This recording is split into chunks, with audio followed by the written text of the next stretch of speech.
The girl, with tears in her eyes, turns to her father and says that she really didn't do it.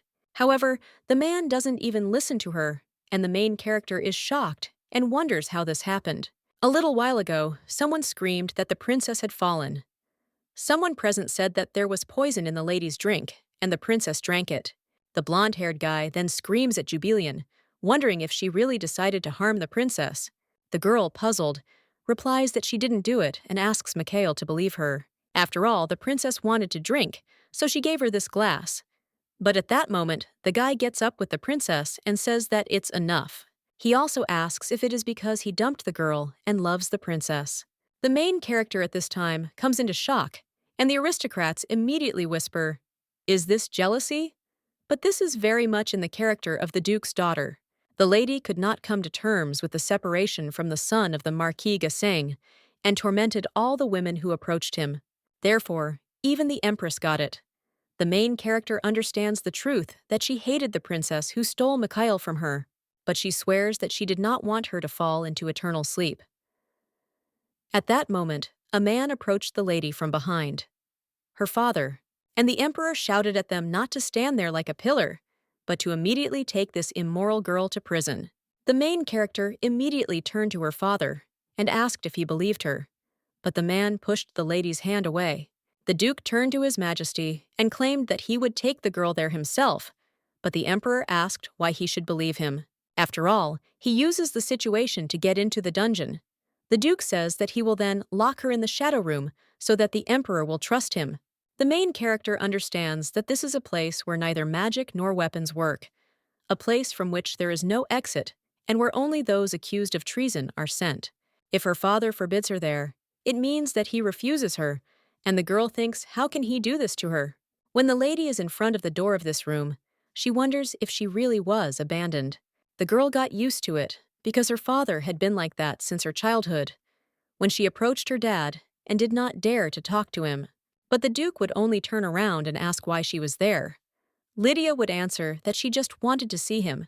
Well, her father spoke coldly and answered that the girl should not come to him for this reason. A little while later, when they brought her gifts, the lady asked if it was from her father, but the maid just shook her head that it was not. A little while later, the girl grew up and said that most likely her father would not come, despite the fact that this was her debut. And now she understands that this is true because her father never loved her. The man at this time extends something into her hand, and he tells the girl to make the right choice and also take this thing. The main character, looking at her hands, thinks if this is really a dagger, after which she even wonders what she should do with this and whether her father really wants her to plunge herself into eternal sleep. The lady immediately screams at her father and asks him not to leave her like that, but he only leaves. A little while later, someone tells the crown prince that he cannot go in there. The girl, hearing these sounds, wonders if this is really the crown prince who, against his will, can even plunge his loved ones into eternal sleep. The lady understands that only the royal family can enter and exit the shadow room. The man at this time claims that he came to interrogate the criminal who hurt his sister. Well, the guard claims that His Majesty did not approve of this question. The guy at the same moment extends the blade of the sword to the guard and asks Lily to repent after seeing the red liquid. But maybe torture is the only way to find out the truth. He also turns to the guard and tells him not to worry because he is not going to put her into eternal sleep. When the guy enters the shadow room, he asks the girl if it is really her. The main character looks at him in fear, after which she realizes that rather than being tormented by someone like him, she would take her own life. The brunette, seeing this, immediately screams for her to stop, and the lady understands that she is the only dirty spot for the Duke of Floyan. Everyone turned away from her before her end, and she just wanted to be loved. And that's how the girl ended her life.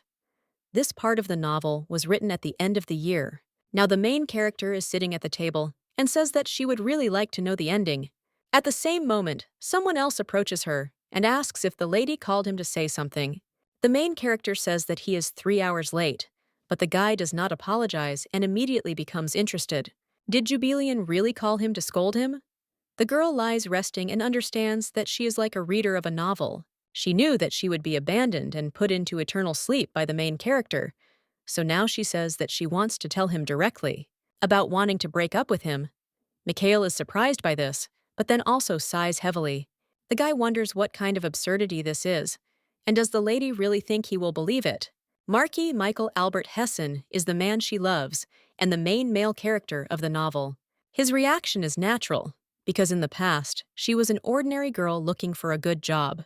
But one day, on her way to a part-time job, she was hit by a car and the lady fell into an eternal sleep.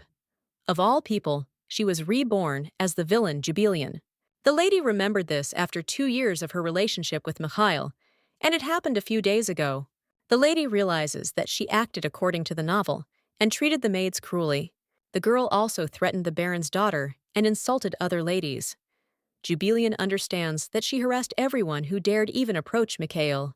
This guy is the only one who extended his hand to her, a lonely girl who was not loved by her own father. He was able to attract her even with the slightest display of attention, and the lady became simply obsessed with him. He made up for her lack of attention, but now the girl says that it's true because she wants to let him go. Jubilian realizes that in order to save her life, she needs to start acting now and stay away from him. The main character suggests that he not believe her if he really doesn't want to, but she clearly said that it's over between them. The guy says that this is great and he believes her, but she must never dare to catch his eye again. The main character only smiles in response to this and wonders whether she has avoided falling into eternal sleep, after which she apologizes for everything and asks him to be happy. When the people leave, the guy understands that without a doubt she wanted to attract his attention, but he still doesn't understand why he's so angry. A little while later, the main character, with a smile on her face, understands that she has such a sense of experience that she has thrown off a heavy burden, after which the lady decides to go into the room and rest, but on the stairs she meets her father. The girl realizes that this is Duke Regis, Audrey Flowen. He is the best swordsman of the country, and her father, and also the only family. He does not look old, and it is probably because he is a character of a novel. However, he is also a man who does not love his own daughter, after which the man only passes by her. But the main character only greets him with a welcome back. The girl realizes that she knows what her father is really like because she read the novel. In this life, instead of seeking his affection, she will use his money because she wants to live happily ever after. Jubilian says that he must be terribly tired from training, but the man remains silent in response. The main character realizes that she is terribly scared, after which the lady bows and says that he should rest upstairs, and that she was just about to do the same. After these words, the lady turns around and heads up the stairs. Well then, the man claims that there was no training today. The main character wonders if she misheard the man saying that the lady is early today. The girl understands that this was a normal reaction because she had previously followed Mikail, which is why she returned late. Jubilian thinks whether he should tell or keep quiet. Well then, people decide to say that they broke up. Her father immediately asks why. The lady understands that her father treated Mikail well, because the young man serves under his leadership. But still, she has to tell the truth, and the lady claims that it is because Mikail does not love her. She also does not want to spend her whole life with a man who does not care about her. Well, the Duke looks coldly at the lady. For some reason, he even shudders. Jubilian wonders if he really expected that Mikail would become his son-in-law and take the throne. After all, she is an only child, and the issue of succession to the throne is acute. But the lady still tells her father that she wants to marry the one who loves her and wants to be happy. The man then just turns around and leaves. Jubilian understands that apparently he doesn't even want to talk to his disappointing daughter. The Duke didn't even believe his own daughter and abandoned her.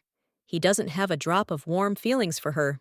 When the lady looks after her father, she promises him in her thoughts that she will lead a peaceful life and will not disturb him.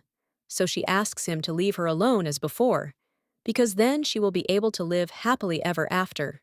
The maid at this time walks down the corridor and sighs heavily. She understands that it seems that nothing is holding the princess back anymore. Although she is beautiful, when she is upset she destroys everything she can reach, and today she broke up with Marquis Hessen. Therefore, everything will definitely be destroyed. The maid asks for thoughts that everything will be fine, after which she knocks on the lady's room and says that her bath is ready. But when the maid opens the door, she is surprised because she sees that her mistress is crying. The maid also screams at Milady, and the main character wonders if she really noticed. The maid asks if everything is okay with her, and Jubilian decides to pretend that she was just yawning, after which they even ask for forgiveness. The girl tells Marilyn that she is so tired today that she will take a bath tomorrow. The maid feels a little puzzled about this, and the main character wonders if she is being too harsh, because she is definitely not at ease. Jubilian says that she is really very tired. The maid immediately bows and says that it's okay. Let the mistress rest. Jubilian thanks her, after which the maid herself, almost crying, asks her to forgive her and runs out of the room. When the main character is left alone, she sighs and realizes that she shouldn't bully the maids any longer. Marilyn at this time says that it seems that the lady can hardly bear the pain of a broken heart, because she is even crying. Well, at that very moment, the Duke comes out of the room and hears these words. He asks if the child is really crying, and also tells the maid to tell what she saw. The next morning, the main character wakes up in a good mood. The girl stretches and realizes that she already feels that today will be a good day. Marilyn enters the room at this time and wishes Milady good morning. She also says that the Duke invites her to have breakfast with him. A little while later, the lady is already at the table and realizes that they usually eat separately. At this time, the Duke looks at his daughter, and the main character understands that she will get indigestion from such an atmosphere. After this, the man even tells her to eat, and the main character wonders what her father is trying to achieve. The man at this time silently watches his daughter and remembers how the maid spoke yesterday. What she thinks is that the breakup with the Marquise was a big shock for the lady. The main character understands that he must think that she disappointed him, and she understands why. After her father became a duke, he was appointed commander of the Central Army and protector of the crown. He was a national hero who brought dinner in the war 20 years ago, and compared to him, she is simply a non-entity because society does not like her. The lady has absolutely no communication skills and friends. To be completely honest, his table manners are excellent. At this time, the man turns to Jubilian and asks what her ideal is. The girl drops her table knife and wonders why her father is asking so suddenly. The man answers something because he is curious, and the main character thinks that he was never interested in her before. The lady thinks that maybe he wants to introduce her to someone and find himself a son-in-law who will become the heir. After which the girl understands that this will happen and asks if he is talking about the ideal, because if that's the case, then it's her. The ideal is a man who is stronger than his father. Jubilian understands that she will never marry because such a man does not exist. At this time, the Duke is wondering if she is being honest with him, and the main character is wondering if he noticed her cunning. The girl says that it would be good, but such a person cannot be found in the whole world, and isn't that true? After all, a father is the pride of the nation. Jubilian understands that it must be said that it must be someone at the level of a father, because it will be difficult to find such a person anyway. The girl tells her father that she will not marry a man who does not have money, honor, family, beauty, and skills. The man silently looks at her, and the main character smiles, after which the Duke says that's how it is. Jubilian, looking at his face, wonders if he bought it, and when the Duke turns to her again, the lady understands that she will answer all the questions that he will have. The man then invites her to go for a walk, and the main character gets up from her chair and asks why. The Duke replies that it's just like that. But Jubilian understands that he has never walked with his daughter in all her 18 years. Hey, lady, she doesn't understand what her father is trying to achieve. A little while later, they are already on the agate street. One of the merchants shouts that they have clothes of excellent quality and let them evaluate them themselves. The main character follows the Duke and tries to guess what his motives are. A little while later, the man points to the strange things and says that he takes them all. Jubilian really doesn't understand why he's acting this way, after which the lady even takes the rabbit into her hands. She thinks that it is so expensive, and who would buy it for such a price? The Duke at the same time points to this rabbit and says that he will take this one too. Jubilian wonders why he buys everything she looks at, and she just wants to relax at home. At this time, someone else passes by the lady, and the main character realizes that, even though it is a girl, she has a sword. The Duke at this time tells Jubilian to wait for him a little and speaks with this woman. The main character wonders if they know each other. After the disappearance of Lady Julia, who was the previous protector of the Queen, It seemed to her that there were practically no female guards left. But at that very moment, people heard someone say that this man was, after all, Duke Floppin. Then it must be that notorious lady. The main character thinks she needs to find a quiet place. But a little while later, when she opens one of the doors, she sees a man in front of her. The shop worker immediately asks if an angel has visited his establishment, and the main character embarrassedly realizes that she has gone to the wrong place. The girl realizes that she wanted to run to the nearest store, after which she wants to say something. Well, the salesman says that he likes the ladies and asks what she would like to buy. Jubilian understands that she is usually not like that and does not want to buy anything. But at that very moment, someone else appears behind the lady and places his payment on the table. The main character looks at him and wonders if this man really has red eyes.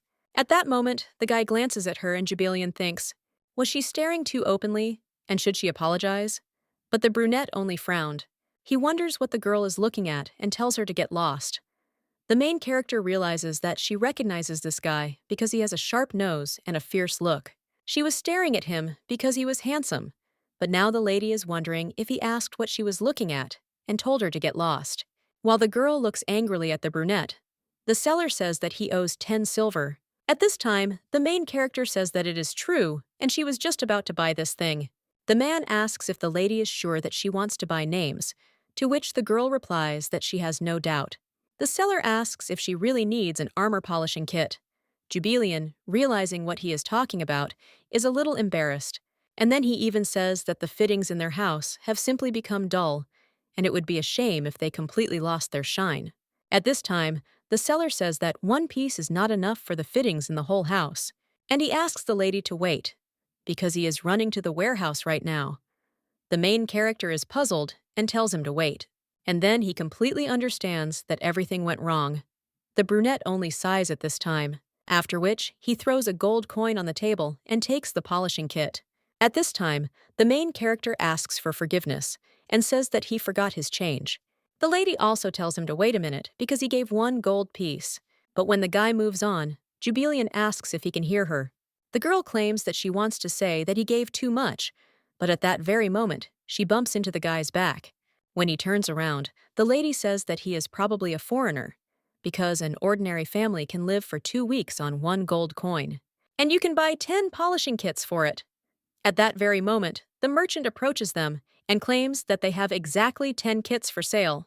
The main character says that she doesn't need 10, but the man asks if that's what she wanted to buy, to which the girl replies that she doesn't.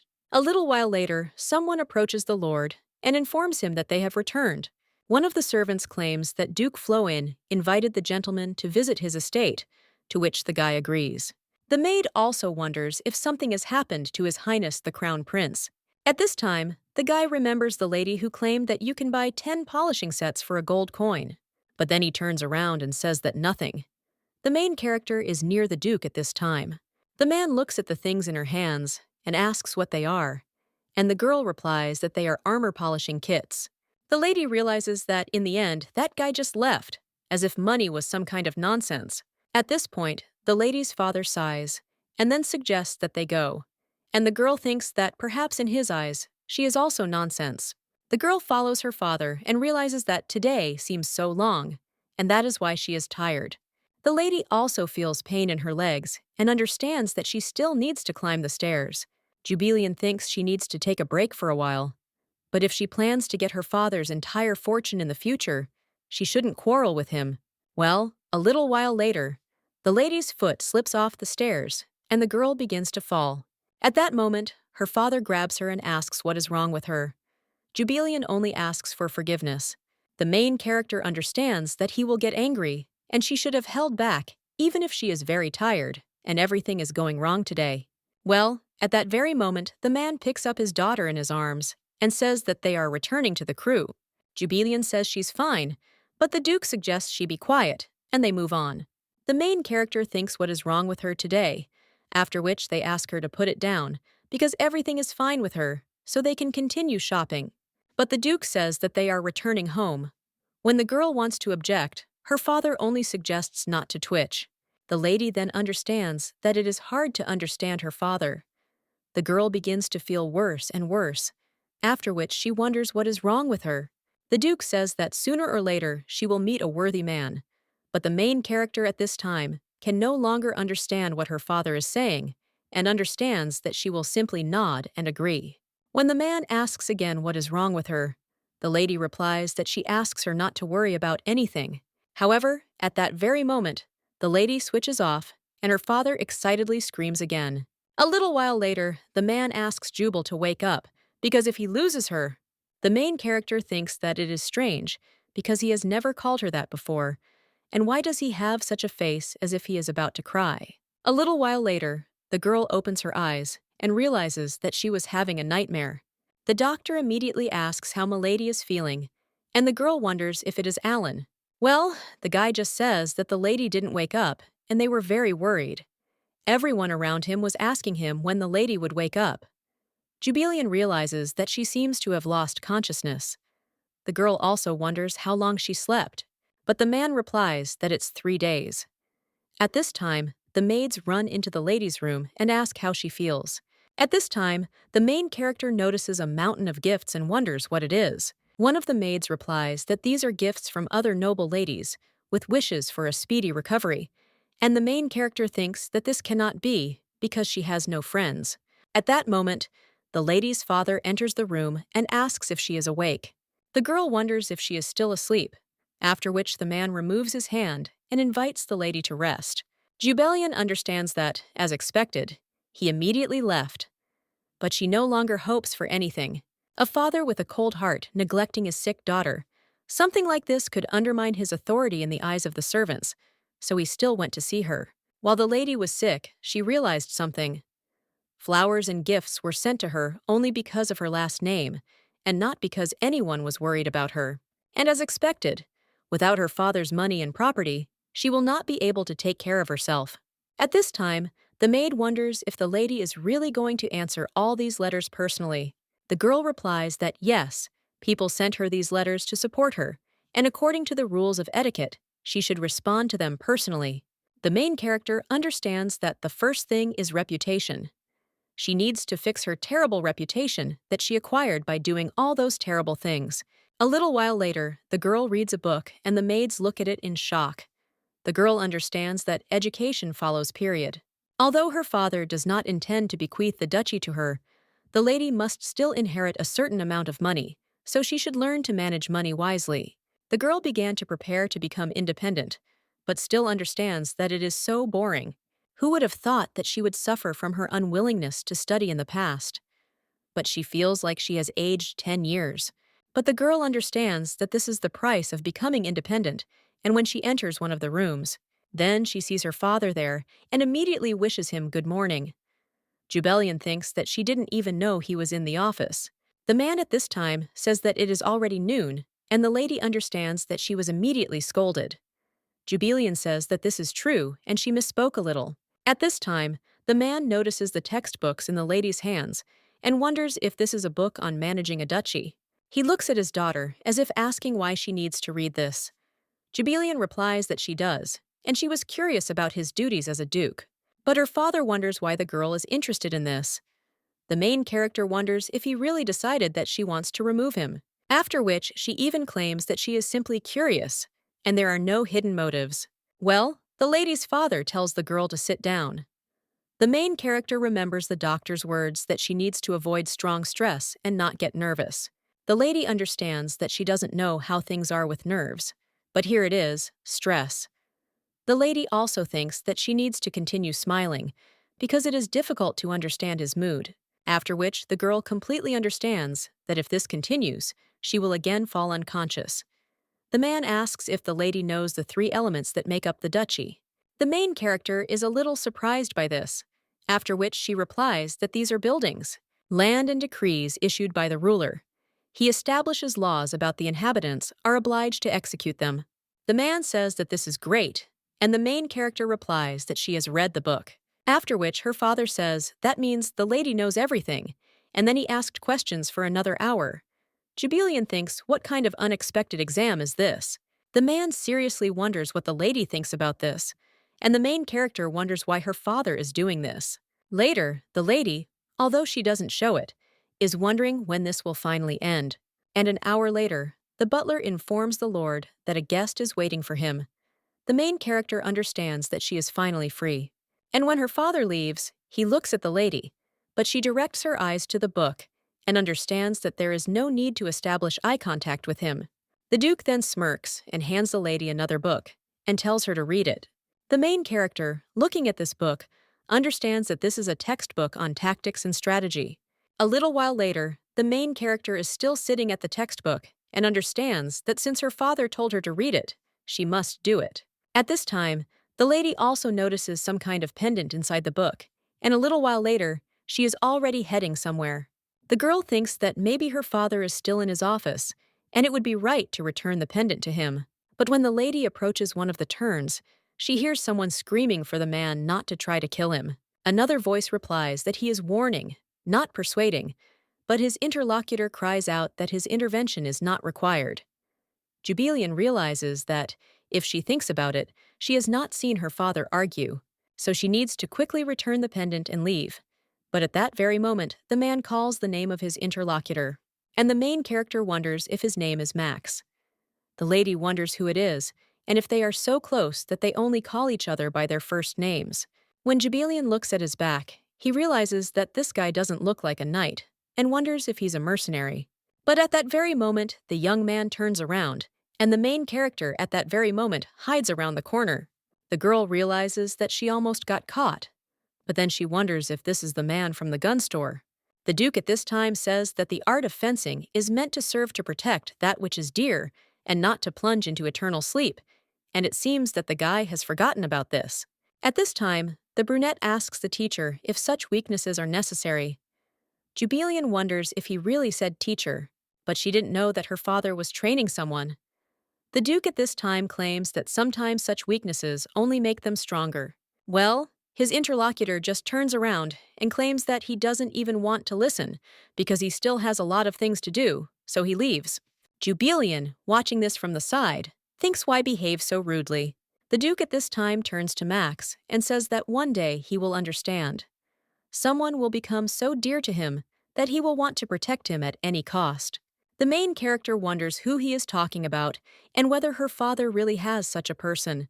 He left his only daughter to fall into eternal sleep. The brunette at this time says that he does not know what is going on with the dear person, but he found a hidden rat. At this time, the main character thinks about the rat and realizes that she hates them.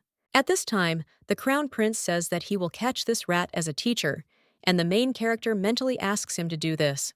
But at the same moment, the Duke tells him not to dare to do this. The main character thinks why. Because she can't stand it anymore and wants to run away immediately. The man at this time says that if the guy touches her, he won't even forgive him. The main character secretly watches all this and then turns around. The girl understands that it is worth returning to herself, because in the end, her life is more valuable, and she will return the pendant later. When the Duke realizes that his daughter is gone, he turns to Max and asks her if he knew who this person was, since he still dared to call her that. The guy replies that he didn't get a good look at her because it was dark there, and he understands that there is only one person for whom the Duke will stand up for. The man taught him fencing for 10 years, and one day he told the boy that from now on he would teach him how to wield a sword so that he could protect himself in the future. The guy understands that he knows very well how strict and cold he is, but only one thing in the world makes him soft. When the guy says the girl's name, he sees that the Duke smiles softly and looks at him. He thinks that he doesn't understand this at all, because his teacher voluntarily put himself on a leash. The brunette clenches his fists and thinks that he will not allow himself to become so weak. After which he turns around, and the Duke addresses him by name. He also recalls someone asking him to take care of her third son until he could protect himself. The man replied that he would do as the lady ordered, after which the Empress told her son that he must survive. When the guy was at the funeral, he heard someone whispering that he had known him since the time he fell out of favor with the king, and the crown prince had no power. Her funeral was not very modest. Someone else answers that it is all because she was just a weak woman. At this time, the Duke thinks that he understands the guy's anger, because he himself was once like that, but he still doesn't know what it's like to have a daughter. And if it weren't for her, he would never have realized what a monster he was. One day, he too will meet a man who will become everything to him. The maid at this time asks the mistress if there really is a rat somewhere out there, and the girl nods. The maid says that the rat catcher they invited said that he destroyed the nest, but the main character says that the nest is big, and she is sure that someone has escaped. The maid suggests the lady not to worry, because she will pass this on to the butler. Jubilian says that you need to catch the rat as soon as possible, because they reproduce very quickly. A little while later, the Duke asks if something is bothering his daughter. The butler replies that she recently ordered a rat to be caught, but they did not find a single one. The man wonders if he is talking about a rat, and the girl must have misunderstood Max's words. You can't catch a rat if there is no rat in the house. After which, the Duke turns to Derek and asks where rats usually come from. The butler looks at his master with bewilderment, after which the latter tells him that it is not important and asks how the list of candidates for Jubilian is going. Derek replies that pedigree, appearance, money, and even social status are all taken into account, so he thinks the list will be completed today. And there is also another letter from Sir Mikail. The Duke wonders if this is so, after which he asks what this idiot wants. The butler replies that he insists on an answer and also accuses Milady of playing with him. He also wrote that she was trying to get his attention. The man at this time asks if this is true, and then he tells the butler to make sure that not a single letter reaches Jubilian. The man replies that he will pass it on to the other servants, but the Duke says that if he doesn't answer, he wants the guy to personally see to it.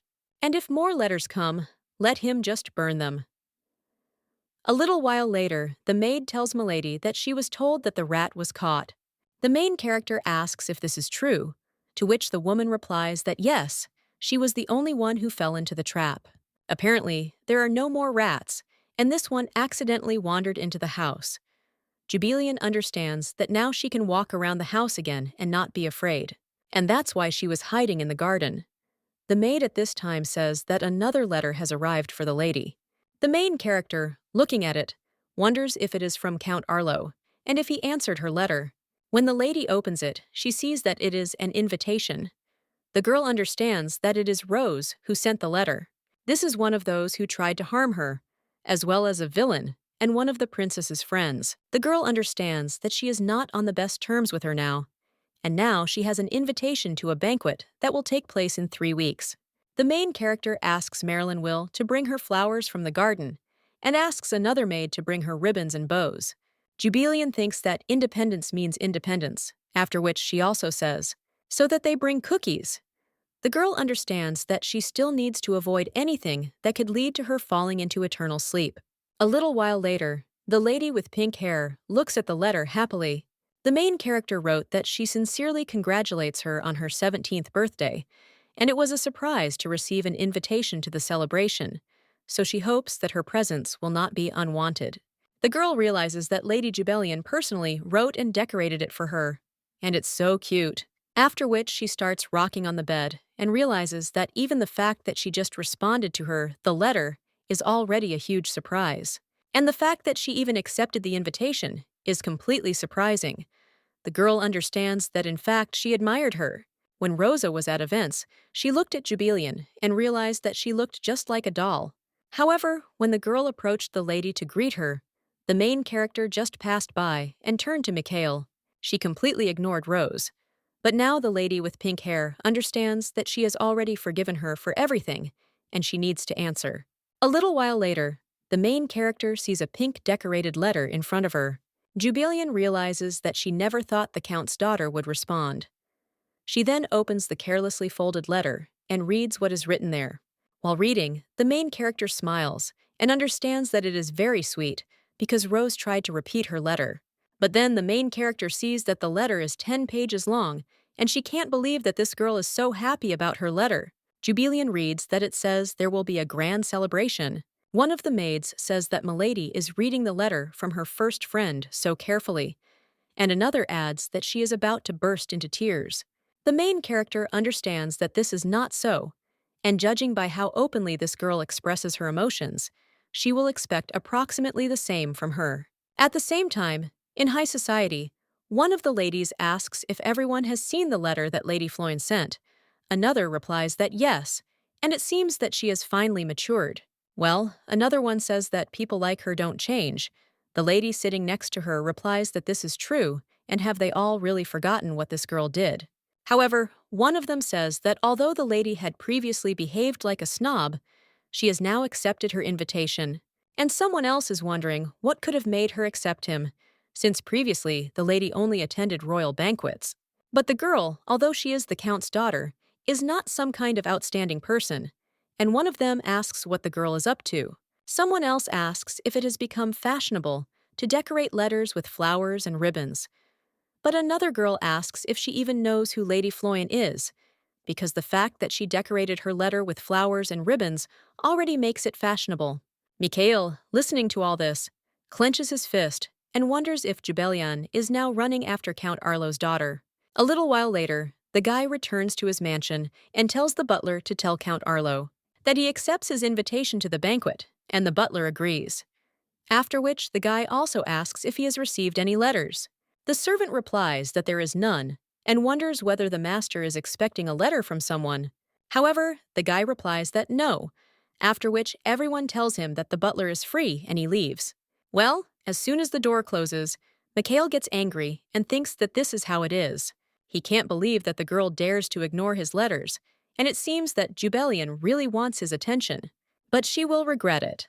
A little while later, the main character thinks how hard it is for her. Lady Arlo is looking forward to her birthday, and she can't give her a bad gift. And besides, she just wanted to go shopping without all these knights. A little while ago, the Duke said that he would allow Jubelian to leave only if accompanied by a knight. But the main character understands that there are 12 of these knights. But she just wanted a quiet life. A little while later, they come to a ruined building, and one of the knights asks Jubelian if she really wants to go in there, because it looks like they are closed. This guy is Jubelian's cousin, and the main character tells the Sphere Galordan that there are a lot of people around, and maybe he will observe the formalities. After which the lady says that yes, she really will go there. The girl understands that there is a fashionable workshop nearby. The guy understands that at first the lady buys polishing kits, and now this, and Jubelian's taste is very specific. Well, when the main character enters the workshop, she sees that everything there is sealed. And in the middle of all this chaos sits a man. When he sees someone enter his shop, he asks him to forgive him, but claims that he is not able to do anything now. He does not know what noble family the lady belongs to, so he asks to go to the neighboring workshop. The knight at this time tells Milady that he really thinks it would be better to go somewhere else, but the girl only hands him her umbrella and replies that everything is fine. After which she turns to Jan Fedor and says that she wants to place an order with him. The guy looks at the lady in surprise, but then asks why she wants to order from someone like him. The main character replies that it is because only he is capable of doing what she needs. But her interlocutor immediately asks her to leave, embarrassed, because as she sees it, he is now incapable of creating anything. However, when the guy turns around, the main character only says that she believes in him. Fedor turns around in surprise and asks if that is really the case, to which the lady replies that yes, she sincerely believes that from under his hands come things much more magnificent than from anyone else. The girl also understands that this is all because he is the best master in the entire empire. The guy sheds a tear at these words, but then apologizes and says that a speck of dust got into his eye. The main character understands that, even though now Jan Fedor seems depressed because he had to inherit the business, but in 6 months he will become the best craftsman in the empire and enter high society. And all thanks to the necklace he will create for the princess in honor of her coming of age. The girl understands that this is the most valuable decoration among all treasures, and it is a great idea to establish connections with it before its value increases. At this time, the guy asks if the lady could tell him in more detail what exactly she wants to order. The main character replies that of course, and wonders if he really agreed. A little while later, someone turns to the Duke. The servant reports that a list of potential candidates has been compiled. The man silently looks at the list and then wonders why Maximilian's name is on it. The Duke orders Derek to cross the name out. But at that very moment, someone else enters the Duke's office and tells the gentleman that His Majesty the Emperor has sent a letter, ordering him to appear at the palace immediately. The main character, Vata, walks through the market square. The girl realizes that she didn't order anything complicated, and now she'll buy something for herself. Last time she was too busy trying to figure out her father's mood, so she couldn't pick anything out. And now there are nights, but this time she needs to focus on herself. A little while later, the girl sees cufflinks for a shirt. She thinks how beautiful they are, and then imagines them on her father. The main character thinks that they will suit him very well, and it is decided that she will give them to him and at the same time return the pendant. The lady is a little worried because she hasn't been able to return the pendant for a long time, but if she gives the cufflink to her father, he will be a little kinder. But at that very moment, someone else enters the shop and wonders if it is Lady Floyenne. And the main character looks at this man's grin and thinks, is this really Radian? He is Mikail's cousin and a well-known gossip in high society. The guy is also called Poisonous Tongue. The girl replies that yes, and they haven't seen Sir Droyle for a long time. The main character also thinks that it wouldn't be good form to pretend that he doesn't know his cousin's ex-girlfriend. But her interlocutors are interested in why she addresses him so formally, and he is saddened by this. The only reason the lady calls him so formally is because she broke up with Mikail, after which he kisses the lady's hand and asks the shallow and beautiful as a Narcissus to call him simply Radian, and then she smirks. The main character thinks how rude it is, but she still has to endure it. After all, this guy is a well-known gossip and is deliberately provoking her. The lady immediately takes her hand back and states that she would be happy to talk some more. But she has plans, so it's time for her to go. Radian says that it looks more like the lady is running away than plans, but the main character is just saying goodbye, after which the girl takes the cufflinks for the shirt and leaves, and Radian, watching this, only smirks. When the girl leaves the store, Radian realizes that she just recently broke up with Mikail, but these are men's cufflinks, and the guy thinks about what Mikail will do if he finds out about this. How long after the Duke is in the palace of the Asset Empire? The man asks His Majesty if he called, after which the Emperor turns to Duke Floyan and says that a rat has sneaked into the palace, after which he is interested in everything that has been designated. He will lose sleep if nothing changes, so he wants the person he trusts most to catch this rat. The Duke says that he will do as the Lord commands. He also understands that the Emperor wants him to find the one who is behind the immersion into eternal sleep and deal with him. His Majesty at this time says that only this rat plunged into eternal sleep with his own hands and left no evidence, so he will stay in the palace and lead the investigation from the inside. The man replies that he understands, and he will stay there for a few days. The Emperor then smirks and says that, as he thought, he can now relax. A little while later, one of the knights wonders if the master is really going to follow his order, because if the assassin did not leave any evidence, the investigation will definitely drag on. The Duke is a hero of the empires, so he is not obliged to do such things. But the man only turns to his charges and says that they are in the palace. Then let him watch his words. There is no need to attract unnecessary attention to yourself. At this time, someone else is sitting in the tree. The guy realizes that he can't believe that the Duke allows this idiot to give him orders. That's why he's disappointed in his teacher. Max wonders how much longer the Duke will allow the Emperor to play around with him, using his weaknesses. But at the same moment, someone else approaches the Duke and reports that the escort mission has been successfully completed. The man asks how Jubilian is doing, and his interlocutor replies that she was looking for a gift for Lady Rose and was very happy to receive an invitation. The Duke listens, smiles, and says that it is clear, but the Crown Prince, watching him, thinks why he looks so happy. The guy wonders if it's just because they're family and just because she's so dear to him. The guy thought that the Duke was just like him, a man capable of destroying everything that stood in his way.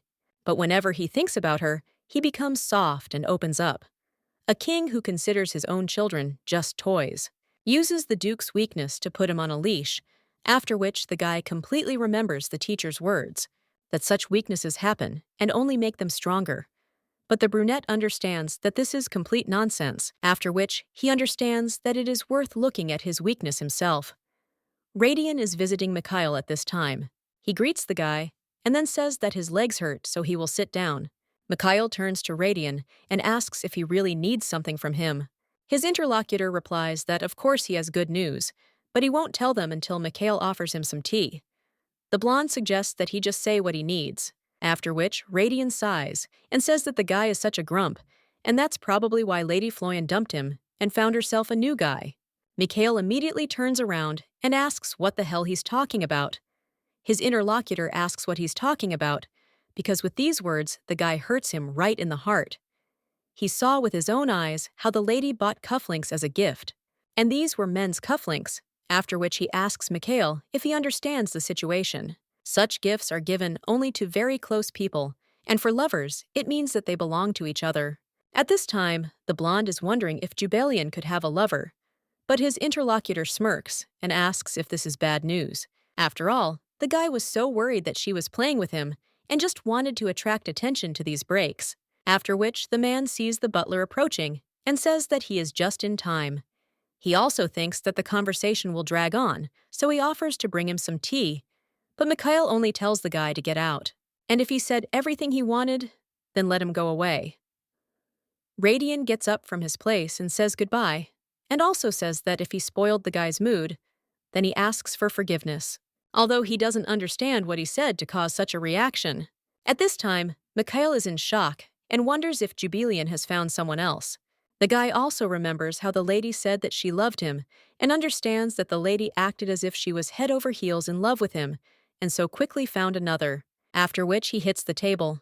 The butler excitedly asks the gentleman if everything is okay, but the guy, pressing his lips together, says that the girl will still pay for this. The main character is at the window at this time.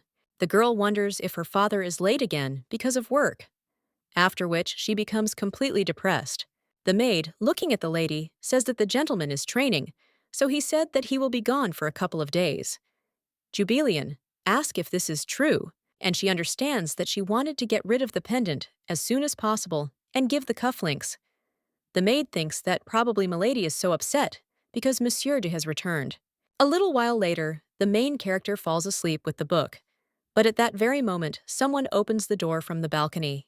The guy looking at the lady understands that she seems weak and so defenseless, as if she could fall into eternal sleep from anything. He also wonders why the teacher is so fixated on her. And what nonsense is this? Because he can plunge a lady into eternal sleep with one movement. But at the same moment, he sees the girl sleepily opening her eyes. She also says that she doesn't know who he is, but the guy is clearly in the wrong house. The brunette wonders if she really wasn't sleeping, and Jubalian says that this is the residence of Duke Floyan. The guy at this time is thinking, what is wrong with her, and shouldn't she be scared? But then why is she so calm? The brunette rudely replies that he was not mistaken, and the main character asks if that is true. Then why doesn't he change his mind, otherwise he might regret it. She will fall into eternal sleep only a year later, after which the lady sighs. Max wonders if she really doesn't understand the situation at all. At this time, Jubalian lights a candle, but the guy immediately knocks it out of the lady's hands and also thinks how she dared to light the light. The lady is fearless but weak. They do not look at her face at all, and when the lady comes closer, he understands that this is his father's student. The brunette at this time remembers how he saw a lady in the city. She told him that with this money, you could buy 10 polishing kits. The main character at this time only sighs and thinks that thank God this is not quite the case. As soon as she opened her eyes, she saw a dark figure looking at her. The girl thought it was still a bad dream, but when she pinched her cheek, she realized she wasn't sleeping. If someone breaks in the middle of the night, it's usually either a thief. Either the assassin and Jubalian were in shock, wondering who wanted her to be plunged into eternal sleep, after which I completely understood that it could be anyone, because the girl was cruel to people. The girl also thinks why she was such a bad person in the past, but she can't go into eternal sleep now, because how could she, who was the main lady in the past, go into eternal sleep like this? And she should have done it later, after sending the princess to the celebration of her coming of age. But then the lady realized that there was nothing to be afraid of, and spoke to him, and fortunately, it turned out that he was her father's student. Jubalian understands that she was very scared, and next time she needs to double-check that everything is closed. At this time, the guy once again menacingly addresses the lady, but she only frowns and asks why he speaks so impolitely. After all, even if he is his father's student, he must follow etiquette, but her interlocutor asks why. Jubalian understands that he is still just as rude, and if you think about it, This whole situation makes him angry. He entered her room in the middle of the night and scared her, and if he hadn't been her father's student, she would have dealt with him already. At the same moment, someone else asks Milady if everything is okay. Well, when the main character gets out of bed and is about to answer, then a dagger immediately leans against her neck, and the main character thinks what it is. The voice behind the door asks Milady again if everything is okay, and the main character looks at the brunette's face. He understands that it looks like he wants her to answer, and the girl says that everything is fine because she couldn't fall asleep, so she wanted to read. The knight says that it is good, and he understood her, after which he leaves. Jubilian says that she did what the guy wanted, and maybe he will put away his sword. The brunette asks what she said, and the main character says that she does not understand why he is angry. After all, it wasn't his room that was broken into, so it's his own fault that the lady keeps yawning. The prince is shocked and wonders if she is yawning in such a situation, and the main character understands that she did it without thinking, because she was too tired. The crown prince immediately asks what she is doing, and the lady replies that she is a little sleepy since he did wake her up, so she asks if he can go home. The brunette then claims that he has no home, and the main character thinks about whether she guessed right then and whether he really is a mercenary. Jubilian asks if he's just wandering around, to which the guy nods. The lady thinks that mercenaries usually stay in taverns or something like that, but this guy is homeless and abandoned, after which people wonder if he was kicked out of the house, and he came to her father because he had nowhere else to go. If you think about it, the last time he was there, he was alone and on an unofficial visit, and all because he was a secret guest. Now the main character thinks that maybe he accidentally got into her room and just wanted to get into the house, not through the door, after which the lady even thinks about what to do because her father is not here now. After this, the lady even sighs and understands that there is no choice. She tells the guy that if he has nowhere to go, he can stay with them for a while. The brunette, a little surprised, asks what she is talking about, and the lady understands that since her father is gone, she must take care of his guests.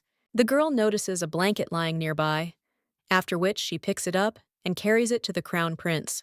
When the girl gives him a blanket, she says that there is no need to thank him, and he can repay her later when he achieves success.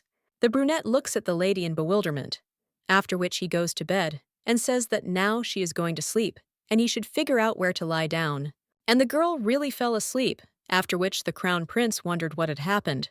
The guy thinks why she wasn't afraid of him, because everyone who meets him is afraid.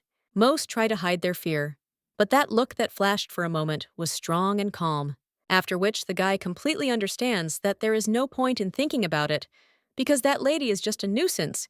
He needs to deal with her right now, because if he destroys the Duke's weakness, this will help him get rid of the Emperor's leash, and then he will join him as before, and also help not to overthrow the Emperor. But at that very moment, the guy remembers how the lady with a smile on her face called him his father's student, and immediately freezes. He understands that the girl is sleeping so peacefully, but looking at her made him feel sleepy. But then the guy wonders if he really wants to fall asleep right there. The ability to stay awake all night and fight is a basic skill for any knight. Even during a halt, one must not let down one's guard, so he cannot sleep there. But when the guy looks at the lady's peaceful face, he understands that he can lie down for a couple of minutes, after which he falls asleep completely. The main character is in a dream at this time. A huge dragon appears in it, and people scream in horror for everyone to run and save themselves. The main character finds herself alone among them, but suddenly the girl stumbles and falls. The lady understands that she is in great pain and is shaking, but at the same moment, someone else screams, "How dare this monster pursue his daughter? He won't get away with it." The main character wonders if it's her father when she opens her eyes. Then she understands that it was a dream, and it was just about a dragon. But she doesn't often dream like that. The lady turns around and thinks that the dream about the dragon is a good sign, and it seems to her that today will be a good day. But at that very moment, she sees the crown prince's face in front of her. The girl immediately becomes shocked and wonders why he is sleeping in her room and in her bed. While the guy is peacefully snoring, the lady is thinking, "What is this?" He is sleeping so peacefully that the girl did not dare to wake him up. That's why now Jubilian just sits next to him and thinks that it's not a big deal, because he just decided to sleep in her bed. Looking at the guy's face, the lady understands that he is so rude but handsome and much prettier than Mikail. Well then, the lady already imagines a news page about the infamous Lady Floyan kidnapping and holding a handsome guy captive, after which she understands that this is a misunderstanding and he needs to be woken up. However, as soon as the lady reaches out to him, then the guy immediately grabs her and throws her on the floor, after which he hangs over her. The crown prince asks what she is doing, and the main character looks at him in shock, after which he says that it looks like he slept well, since he was so energetic early in the morning. Max is shocked and wonders if he fell asleep, and that can't be right. Jubilian wonders what kind of ingratitude this is, but she even let him sleep longer. The girl understands that this is very annoying, and it was he who broke into her room and fell asleep in her bed, and now he is making some claims. Jubilian thinks that she no longer has the strength to endure this, after which the lady starts laughing, but the brunette at the same moment gloomily asks what she is laughing at. Jubilian, barely breathing from laughter, realizes that they are so similar and that she has the same feelings.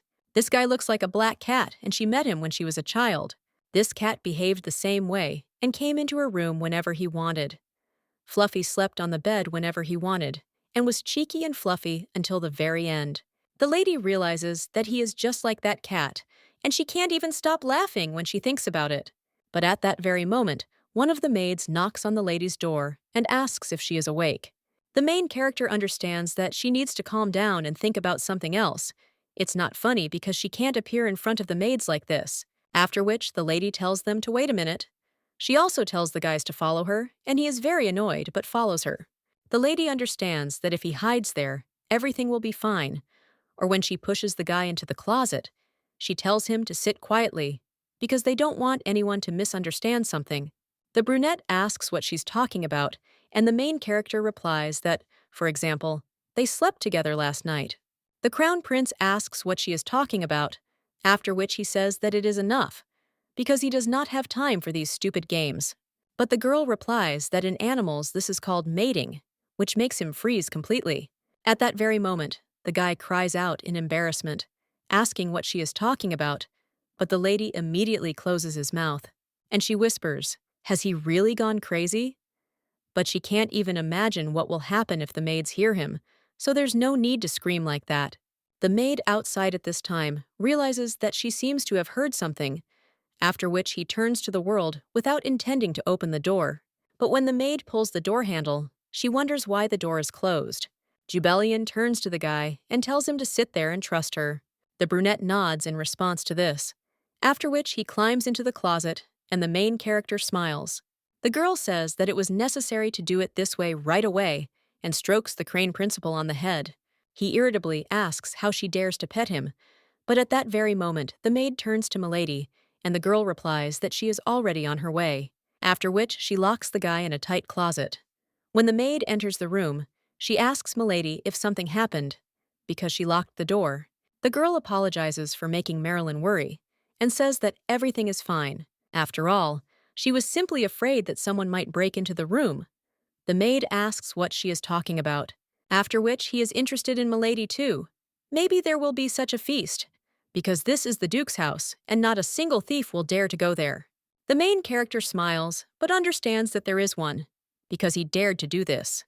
Jubilian claims that she was simply playing it safe, because her father was not at home, and the maid understood that the mistress was probably worried about her master. At this time, Jubilian thinks that the cat in her closet would better behave well. The maid at that moment grabs her mistress by the hands and says that the master will return safe and sound. So she asks her not to worry so much and asks how about a walk to clear her head. At the same moment, the woman notices bruises on her lady's hands and screams about it. At this time, the brunette is in the closet and is wondering how long he will have to sit there because he doesn't have time for this. The guy wonders what he's doing there anyway, and no matter how much he thinks about it, this lady is still strange. Instead of being scared, she laughed, and the guy wondered what was wrong with her. After 20 minutes of sitting in the closet, the brunette wonders where she disappeared to, but at that very moment, he hears some kind of groan. The guy wonders what this sound is, and the main character tells Merlin to go down a little lower, after which he keeps screaming that she is in pain, and the crown prince is in shock and wonders what is going on there. And they don't have mating there. But at that very moment, Max is thinking about what he's thinking about, and the lady won't be able to distract him. However, when he is about to open the door, the maid tells Milady that Kay thinks she should go to the doctor, and in the meantime, she will bring her some painkillers. The girl replies that it is not necessary because the mother should help, and the guy thinks why if she is not even injured. Marilyn tells the lady to be patient, because she has bruises all over her arm and shoulder. The brunette is shocked and wonders if she really has bruises and where they came from. The main character says that it is her own fault. After all, there was no need to fall out of bed, and the guy remembers how he threw her on the floor that morning. He also understands that the lady suffered then, and clenching his fists, thinks that the weak are so easily crippled. The guy also thinks, isn't it obvious? And the maid says that then the lady should rest. After she leaves, the main character goes to the closet and opens it. With a smile on her face, she says that the guy can go out. She also asks if he is hungry and suggests having breakfast together. The brunette asks why, and the girl, smiling, replies that it's because it tastes better this way, after which she takes him by the hand and says that the guy should try it because they have a good cook. Max, confused, follows her. A little while later, the guy sees sandwiches in front of him. He also wonders if when the lady said to have breakfast together, she meant cucumber sandwiches. But this is his most hated food, after which the guy even picks up this sandwich and wonders if he's really going to eat it. His original plan was to destroy the teacher's weakness, and then he would leave. Well, when the main character looks at the guy, he puts a cucumber sandwich in his mouth. Jubilian asks how he likes it, and if it's tasty. The brunette understands that it's just disgusting. Well, he swallows this sandwich and nods. He also wonders what he's doing there. Jubilian says that thank God he liked it, because she was already worried. After which, the brunette takes another bite and realizes that the cucumbers are not so bad after all. In the palace of the Asset Empire, a huge number of people come and go every day. One of the men realizes that he heard that Duke Floyon and his fighters are guarding the emperor. But when he approaches the door, the knights stop him, after which the man claims that he has come for an audience with His Majesty. He also understands that if this continues, unrest may arise like then. This man is the Chancellor, and also the Duke of Ilios. The man addresses His Majesty and asks if he will really keep him as his guard. The man asks if it is not obvious that it is not from a dog that he is more loyal than he is, after which the Duke sighs and realizes that 10 years ago, the Asset Empire waged a terrible war with the Kingdom of Teria. The young king found himself powerless and left the palace in the hope of hiding, but for one ordinary night, decided to defend the empire. These were cowardly rulers and a hero who won for him, and now they are the current emperor and Duke Floyan. Since Duke Regis came out in support of the emperor, his overthrow of the Citron was avoided. But the people remember what a coward their ruler turned out to be, and the man says that if the master continues to give the duke such useless orders, he may begin to be indignant. Instead, why not try to lure the assassins into a trap? But the man just looks at him menacingly, and then he says that there is no need to worry so much because he knows what to do, and the duke can be free. But his interlocutor says that the shadow of the past still lies on His Majesty's reputation, and given the circumstances, everything can get even worse. If he wants to restrain the duke, then he should return the crown prince, after which he asks him to make a wise decision. He thinks that he can't believe that this man, who knows nothing, is still trying to teach him. But the emperor understands that the duke cannot betray him as long as he has this. At this time, the main character yawns, after which she completely realizes that after eating, she feels very sleepy. When a lady looks at the sofa, she understands that the guy is lying down so comfortably, but he doesn't even know that this is her place, and that she usually rests there. The brunette at this time looks at the lady and asks what is going on. Jubilian asks if the guy was asleep because he looked so relaxed, to which he replies no. The main character thinks when he will finally leave, and he will not stay there until his father arrives. At this time, the crown prince asks why the girl is looking at him. The satin heroine asks what kind of relationship he has with his father. The brunette replies that they are not bad, and the main character understands that this was already clear. Her father had such a warm voice and a soft expression on his face then. He didn't look like himself at all, and it was as if it wasn't him at all. The girl also remembers that she was going to return the column to him and give him cufflinks. And since this guy is his father's student, He should know what he likes. The brunette says that if she wants to ask something, then let her ask, because he hates empty chatter. The main character then shyly asks him if he thinks the cufflink is a good gift. The crown prince asks if she is talking about the gift, and the main character covers her face with a book. And she thinks that he should just not say anything, that his father won't like it, and then the lady starts wondering why he's keeping quiet. Well, at that very moment, the crown prince approaches Jubilian and takes the book from her. He immediately asks who this gift is for. The girl wonders how it got there so quickly, since the guy was just sitting on the couch. Jubilian asks who she can give them to, and whether he himself will guess. At this time, the guy remembers how someone reported to him that Lady Floyan had previously met with Mikail. She always followed him without caring what people would think. So the prince wonders if this idiot really wants to date that guy again, and Max says how pathetic. After all, does the lady really think that someone like that deserves gifts? The girl immediately asks for forgiveness, but says that he is crossing the line. The brunette understands that he is worried about the lady. She is so protective of this Mikail. The guy also says that he can't believe that she is obsessed with someone so mediocre and wonders where her pride is. The main character replies that she is not obsessed with him and wants to give him a gift to improve their relationship. After all, this man is her father, after which silence hangs between them. And then the brunette even asks if she was talking about her father. Jubilian asks what he was talking about and who else she could have been talking about. At that moment, the crown prince's expression softens and he smiles. The main character, watching him, thinks why he is smiling and does he really not see that he has offended her. Jubilian asks for forgiveness, but wonders if he could stop smiling and say something already. The brunette asks if she says she wants to give him cufflinks, and when the lady opens the box, she shows them.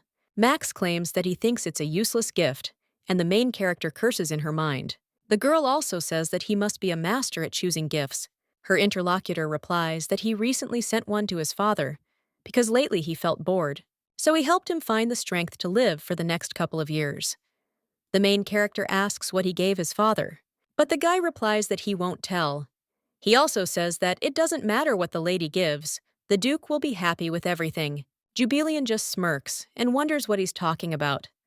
The guy understands that it seems she doesn't believe him. The main character says that if it were that simple, she wouldn't have asked him. The brunette, hearing this, wonders if the lady really doesn't know how dear she is to her father. The girl understands that she will simply give it to him. The brunette at this time understands that the Duke will sacrifice everything for his daughter. But does she know about this? And the guy doesn't understand whether this is what he wanted and how pathetic it is. At this time, the Duke is sitting on a tree, after which a bird flies up to him and pulls his hair. The man immediately takes it on his finger and tells the bird to fly away, because his daughter is afraid of small animals. At the same moment, someone else turns to the Duke and says that he has news from home. The man asks what happened there, but as soon as the guy calls the name Jubilian, then the Duke jumps up on the floor at that very moment and asks him to tell him if something really happened to Jubilian. The servant gets a little scared and replies that he won't answer. It seems the lady is worried that he didn't spend the night at home. The man wonders if she was really waiting for him, but the girl never said anything like that. After which the man smiles, and the servant, watching this, understands that this is amazing. He also says that the lady is not feeling very well, so she does not leave her chambers. It seems that she is very sad. The man then becomes a little depressed and realizes that this is too much. It's time to stop this annoying game with Max, after which the man turns around and says that he needs to meet with the Emperor immediately. At this time, the main character is sitting in the Duke's residence, and the Crown Prince tells her that there is no need to write anything. The girl replies that it would be rude to simply give a gift, after which she crumples up another unsuccessful letter. The lady doesn't know what to write because she wants to improve her relationship with her father, after which she asks for forgiveness. And when the brunette responds, the girl asks what she and her father usually talk about. Max asks if she talks about the teacher, to which the lady replies that she does. The guy thinks for a bit and then remembers how the Duke told him that his Jubilian had been so sweet since childhood. She started reading history books at age 5, and the lady is a genius, and the brooch she is wearing now. Jubilian made it for him with her own hands. The guy understands that he talks about his daughter endlessly, after which he keeps saying that he doesn't even know, because they talked about it little. Jubilian understands that he is not helping at all, but then she thinks that, okay, she can handle it herself. An hour later, the lady smiles and realizes what she wrote. The brunette looks curiously at her letter, after which he is surprised and asks if she is really going to send it like this. The girl replies that of course, and she has admitted all her mistakes, so she humbly asks for forgiveness. The brunette looks at this letter and reads that the lady apologizes for the fact that when she opened the book, a pendant accidentally fell out of it. She was going to return it as soon as possible, but the course of circumstances did not allow her to do this, so she admits her guilt and sincerely asks for forgiveness. The lady also asks him to accept these cufflinks as an apology, and she once again asks him to forgive her for not returning the pendant on time. Then the girl with a smile on her face claims that now she will send him everything, and when she leaves, she says that he knows what to do if someone comes in. The main character also says that she will be back soon, and the guy wishes her good luck, after which he imagines what expression the teacher will have on his face. At that moment, the man is in the imperial palace, namely in the audience hall. The emperor turns to the duke and says that several days have passed since he ordered him to find the culprit of the incident, and still no news. The man replies that he is still trying to get to the bottom of who is behind this, but his interlocutor hits the table and screams, "Does he really think that this is what he wants to hear? After all, let the guy find this rat." The duke realizes that Max called his daughter a rat, and it's quite ironic. He immediately realized that Max was behind the assassination attempt because the guy wanted to push him into conflict with the emperor. He also remembers the crown prince's words about whether he was afraid of this weakling. Now the man understands that he is not afraid, and he does not oppose the emperor only because the time has not yet come. When the emperor notices the duke's gaze, he is completely frightened, and his interlocutor says that there will be no more assassination attempts. The emperor asks how he should know, to which the duke replies that the palace is well guarded, and he personally accompanied his majesty, so it looks like they don't want to attract more attention because they've already done it. The emperor understands that he is saying this only in order to return home, and how dare he do this? The duke at this time says that since it is not exactly known, he will stay for another day. His majesty thinks that this guy is making him more and more angry. He also recalls the words of another duke that if his majesty wants to restrain Florian, he should return the crown prince. After which, the head of the empire understands that this is true, and a lot of time has passed since he spoke with Regis's weakness, that is, the crown prince. After which, he realizes that he will put the duke on a new leash and return the crown prince by pretending that he is going to hand over the throne to him, provided that he will help him restrain this idiot. The main character at this time understands that the father is a workaholic, so he will immediately go to the office.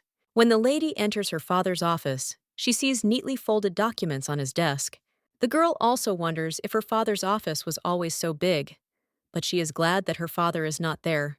Jubilian doesn't think she could give him the gift in person, so she just leaves it there. Well, at that very moment, the girl sees some list of candidates on her father's desk and wonders what it is. But at that very moment, the lady throws the box down in shock because she sees another name on the list. The girl wonders why the name of the crown prince is there and whether her father really wants to marry her off to Maximilian Kishin Asset. The lady with trembling hands understands that he didn't even tell her anything. The girl remembers how she and her father were sitting at the table. The man asked her what her ideal was, to which the lady replied that he should have money, honor, and family, as well as beauty and skills. Jubilian understands that this cannot be sing. These are candidates for her husbands. Maximilian Kishin Asset, this is the crown prince and a man who has money, skills, and so on. But he is very cruel, and the guy put even his own father into eternal sleep for the sake of the throne. He is a ruthless psychopath, and in the novel, he was the main villain. But this guy was even going to torture her, so the ladies are shocked and wonder if her father really wants to marry her off to someone like that. Jubilian, with tears in his eyes, thinks how he could do this to her. The brunette is bored in the room at this time, looking at the door. He wonders if this room has always been this big, and when will the lady return? Because why has she been there for so long? But at that very moment, the guy notices some kind of rustling sound and grabs the person who made it and asks what he is doing there. The servant asks to let him go first, but when the man still holds him, he replies that Madame sent him and she said that His Highness would be there. The guy immediately lets go of the servant and threateningly asks what he is doing there. The messenger replies that the emperor is behaving strangely, but his interlocutor says that, of course, after all, his gift was definitely supposed to knock him off his feet. However, the guy says that's not the point. Love Temperatures accepted the offer of the chancellor and several other officials. He wants to bring back the crown prince, after which the guy hands the master a sword. And he says that it is time for His Highness Crown Prince Maximilian to return. At this time, the main character understands that she needs to return to the room because she will not allow herself to be sold to the tyrant. But the royal family is against her and will not just oppose the crown prince. The lady understands that she must convince her father to change his mind, and she just needs a reason to refuse the crown prince. Of course, you can't tell her what she knows about the list of candidates. When the main character returns to the room, then he doesn't see anyone on the sofa and wonders if the guy hid because the maids came in. The girl whispers that she is back, but still doesn't hear anything, and when she opens the closet, she asks if he is there, after which she looks behind the mirror and then under the bed. But the guy is nowhere to be found. Julian wonders where he went, because she already has a lot to puzzle over.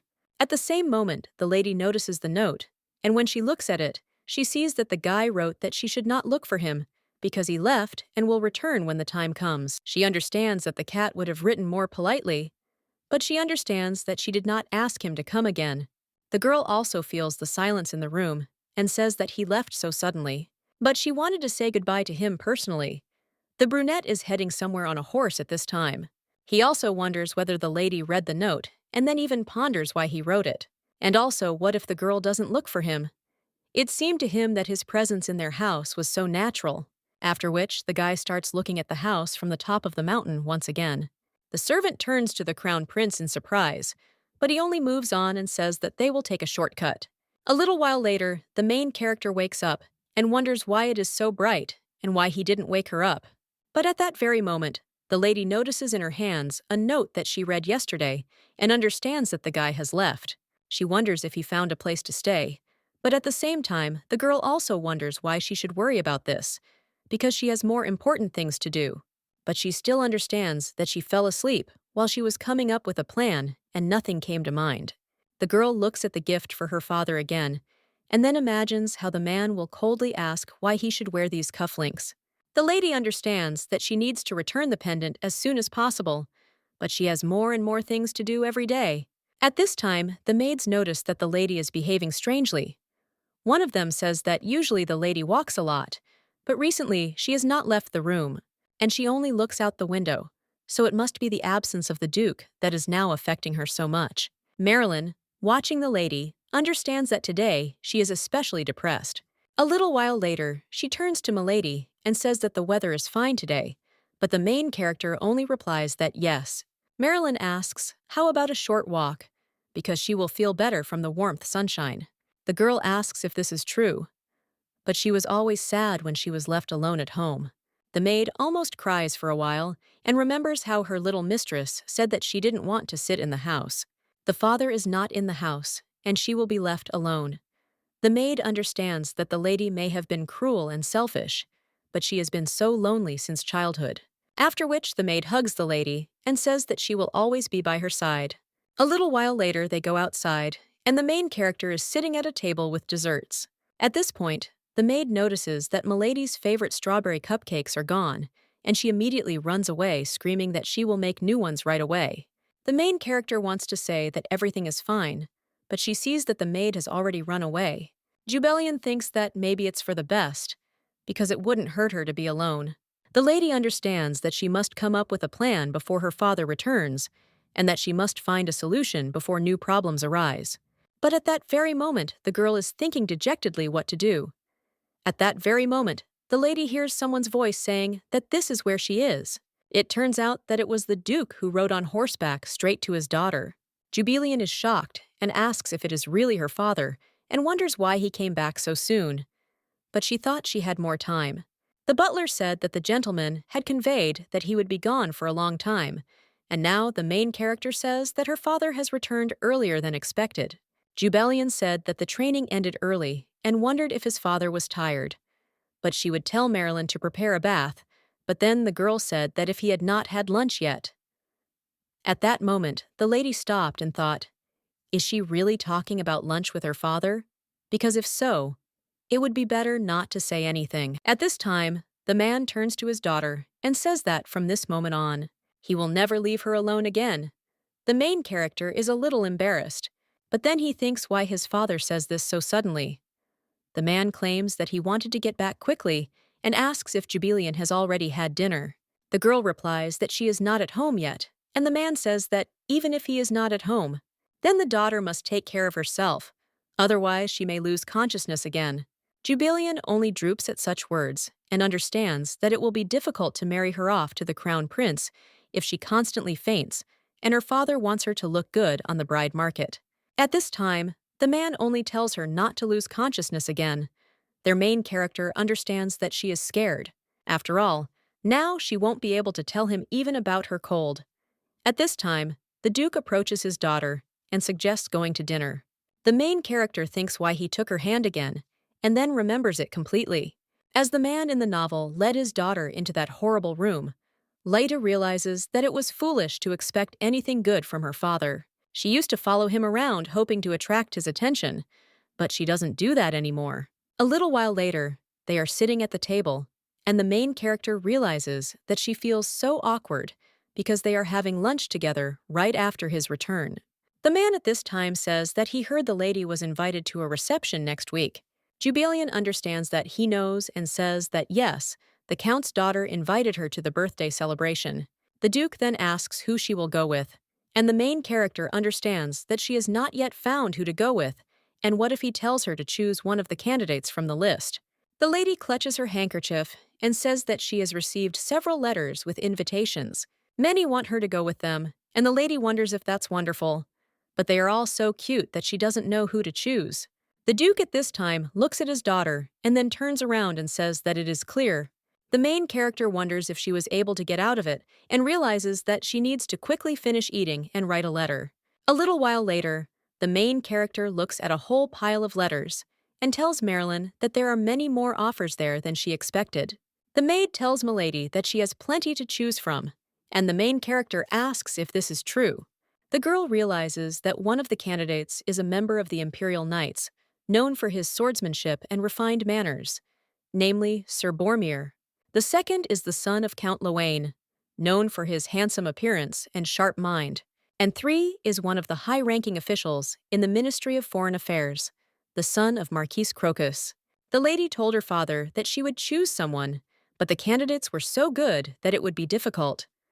Ironically, it is thanks to her father that she can do it, after which the lady thinks about whom she should choose, and a little while later, she tells Marilyn that it is already late, so let her send the letter in the morning, after which the maid leaves the room. But at that very moment, the Duke meets her. He asks what's going on there, Jubilian. The woman is frightened by the sudden appearance of the gentleman, after which he keeps saying that if he wants to tell the lady something, then she will tell her he calls, but the man replies that it is not necessary. After which, he notices the letter in the maid's hands and asks if his daughter has decided. With whom will she go to the reception? The woman answers that yes, and she has chosen the son of Count Lowain. The man asks what they say about him, and the maid replies that he is handsome and well known in high society. She knows that he is a wonderful young man. The man frowns at this time and wonders if this guy is really known for his beauty. Marilyn says that she can already imagine them having fun and flirting. But this is such a beautiful picture. But when the maid opens her eyes, she realizes that the master has already left. A little while later, the Duke is already sitting in front of this marquise, and he, with trembling hands, is wondering why he came to him. He also asks the Duke to what he owes such a late visit, but the man only looks at him coldly, and also on his revealing outfit.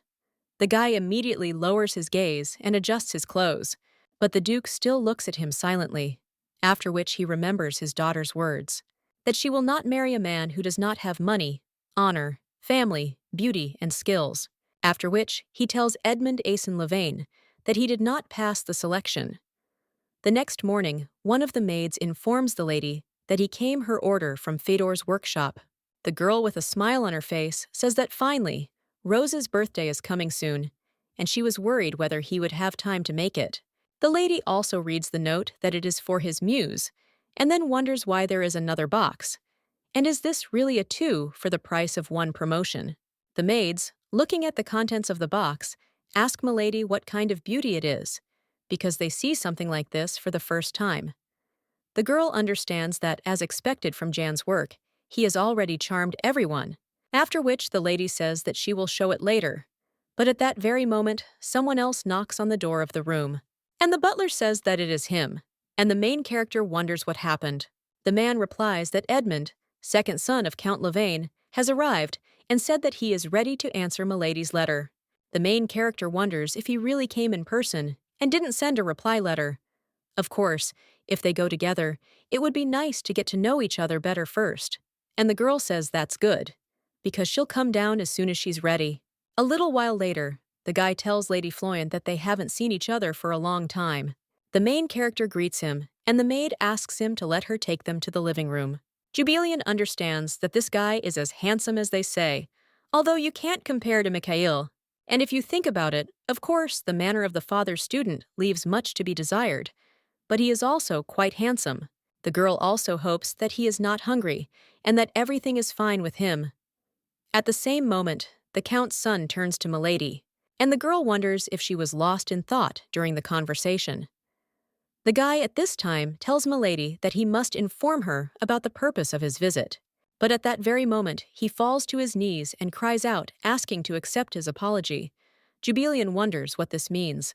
After which the guy asks if the lady is not aware of the rumors circulating in high society, that Milady was seeing someone. That's why he was very surprised to receive her letter. The main character at this time is in shock and wonders if she, who is a homebody, is really dating. The girl sighs and thinks how many stupid rumors are going around. Jubilian wonders if someone saw her father's student through the window, but then thinks that there is no need to panic. The main character says that this can't be, because she was resting at home all the time and she has evidence. The man then says that it means it's just a rumor and asks for forgiveness. Jubilian replies that everything is fine, because she will simply find another partner, so she asks him to get up. The girl also thinks that it's okay, because at least she found out about the rumors that are going around about her, and if she catches the one who spread them, she'll kill him. Well, at that very moment, the guy approaches the lady and asks if she is not an angel. After all, the lady let go of his rudeness so easily, and if only he had passed the selection, he would never have backed down from her. The main character looks at him with a little surprise, after which the man hands her a rose and also invites Milady to have lunch together sometime. But at that very moment, he stops because he sees the Duke, who is looking at him gloomily from the window.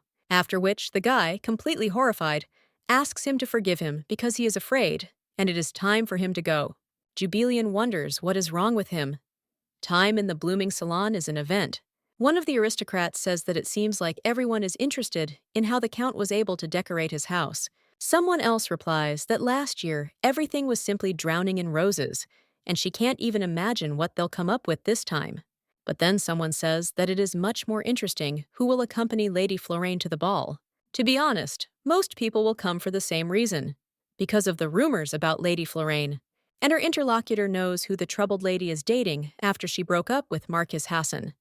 The other lady says that she heard that this girl was seeing him, but has no idea who it is. After which someone else says that maybe she is with someone who does not appear in public.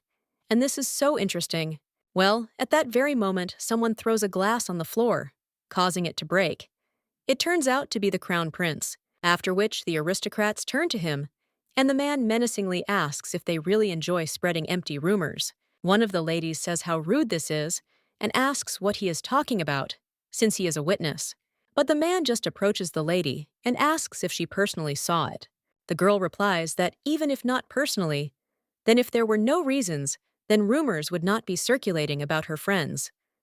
They reply that this is so, but the guy coldly asks if they want to tell the lady, then Floraine in the face. The girl then falls silent and turns back to her place. The other aristocrats also look away. The man thinks what pathetic scum they are, and says that accepting such things as truth is absurd. As the guy moves on, he thinks that this is bad, and why did this make him so angry? A little while later, the brunette is already sitting on the sofa of the owner of the flourishing salon, Madame Priscilla. He says how many years and how many winters has it been since the guy was gone for so long, and the woman asks if he will spoil them with interesting news. The man replies that he will never set foot there again because they created a mess. The woman says that this is something new, because it seemed to her that the situation there was still the same, after which she turns to His Highness the Crown Prince and asks what has upset him so much, because it looks like he doesn't like the information about Lady Floyan. The man asks if malicious slander is really called information there, and the woman replies that there is no smoke without fire. Usually, His Highness hides his emotions so well that the woman wonders what made him so angry, but before he never even deigned to say a word to anyone. The brunette replies that the dogs were too decomposed and he just wants to shut their mouths. The owner of this place just smiles and understands that he has become even stranger since he visited Duke Floyan. The man says that he needs truthful information about Lady Floyan, after which the woman says that, firstly, Lady Floyan's secret affair is not true, and the brunette sighs. And the woman replies that she did send it to the Count's son Levaina's letter with an offer to become her partner on the floor. The woman also asks why she chose him, and at the same moment answers that he is a handsome and well-mannered young man. Although they say that he is a Casanova, because how many girls have cried their eyes out because of him? The man says that it is clear, and that means it is in his face. It seems that he heard from the teacher that handsome men are to her taste, but he still does not understand what is so special about his face. The woman says that in any case, she does not know whether His Highness will be happy about this or not, but they say that young Master Lowen rejected her offer. The man immediately clenches his fist and screams out who this Count's son thinks he is, since he dares to reject anyone. His interlocutor at this time thinks what is wrong with this guy, after which he continues his story about how rumors that Lady Florane was enjoying an affair with a certain mysterious lover were spread by the son of Viscount Droyle. And by the way, young Mr. Droyle is a cousin of the Marquis Hassan's son, Mikail Hassan. His Highness sternly asks if she is talking about Mikail, and the woman asks if it is really funny since the lady was once his lover. And now he stands aside and watches as his cousin desecrates her honor. The brunette immediately rises from his seat and tells the lady to find out everything about the vulnerabilities of the Hessens and Droyles, as well as about the people who claimed the place of Lady Floyan's partner. The woman replies that it will be done, but she thinks that Duke Floyan bought this information first. However, when she wants to say something to His Highness, she realizes that he has already left. At this time, the main character is sitting at the table with her father and understands that they are having tea alone. But then the girl starts to think how this could have happened and how the young Mr. Lowain. He left, and her father immediately caught her. 5 minutes ago, the lady asked if the father was really there, and the man answered that he met Jubilian just in time because his throat was dry. The girl understands that now is the time for forced tea and thinks how stupid these decencies are. At this time, the Duke is wondering if the girl has found a partner for herself, and the lady understands that if she says that she was just rejected, he will definitely arrange a blind date for her.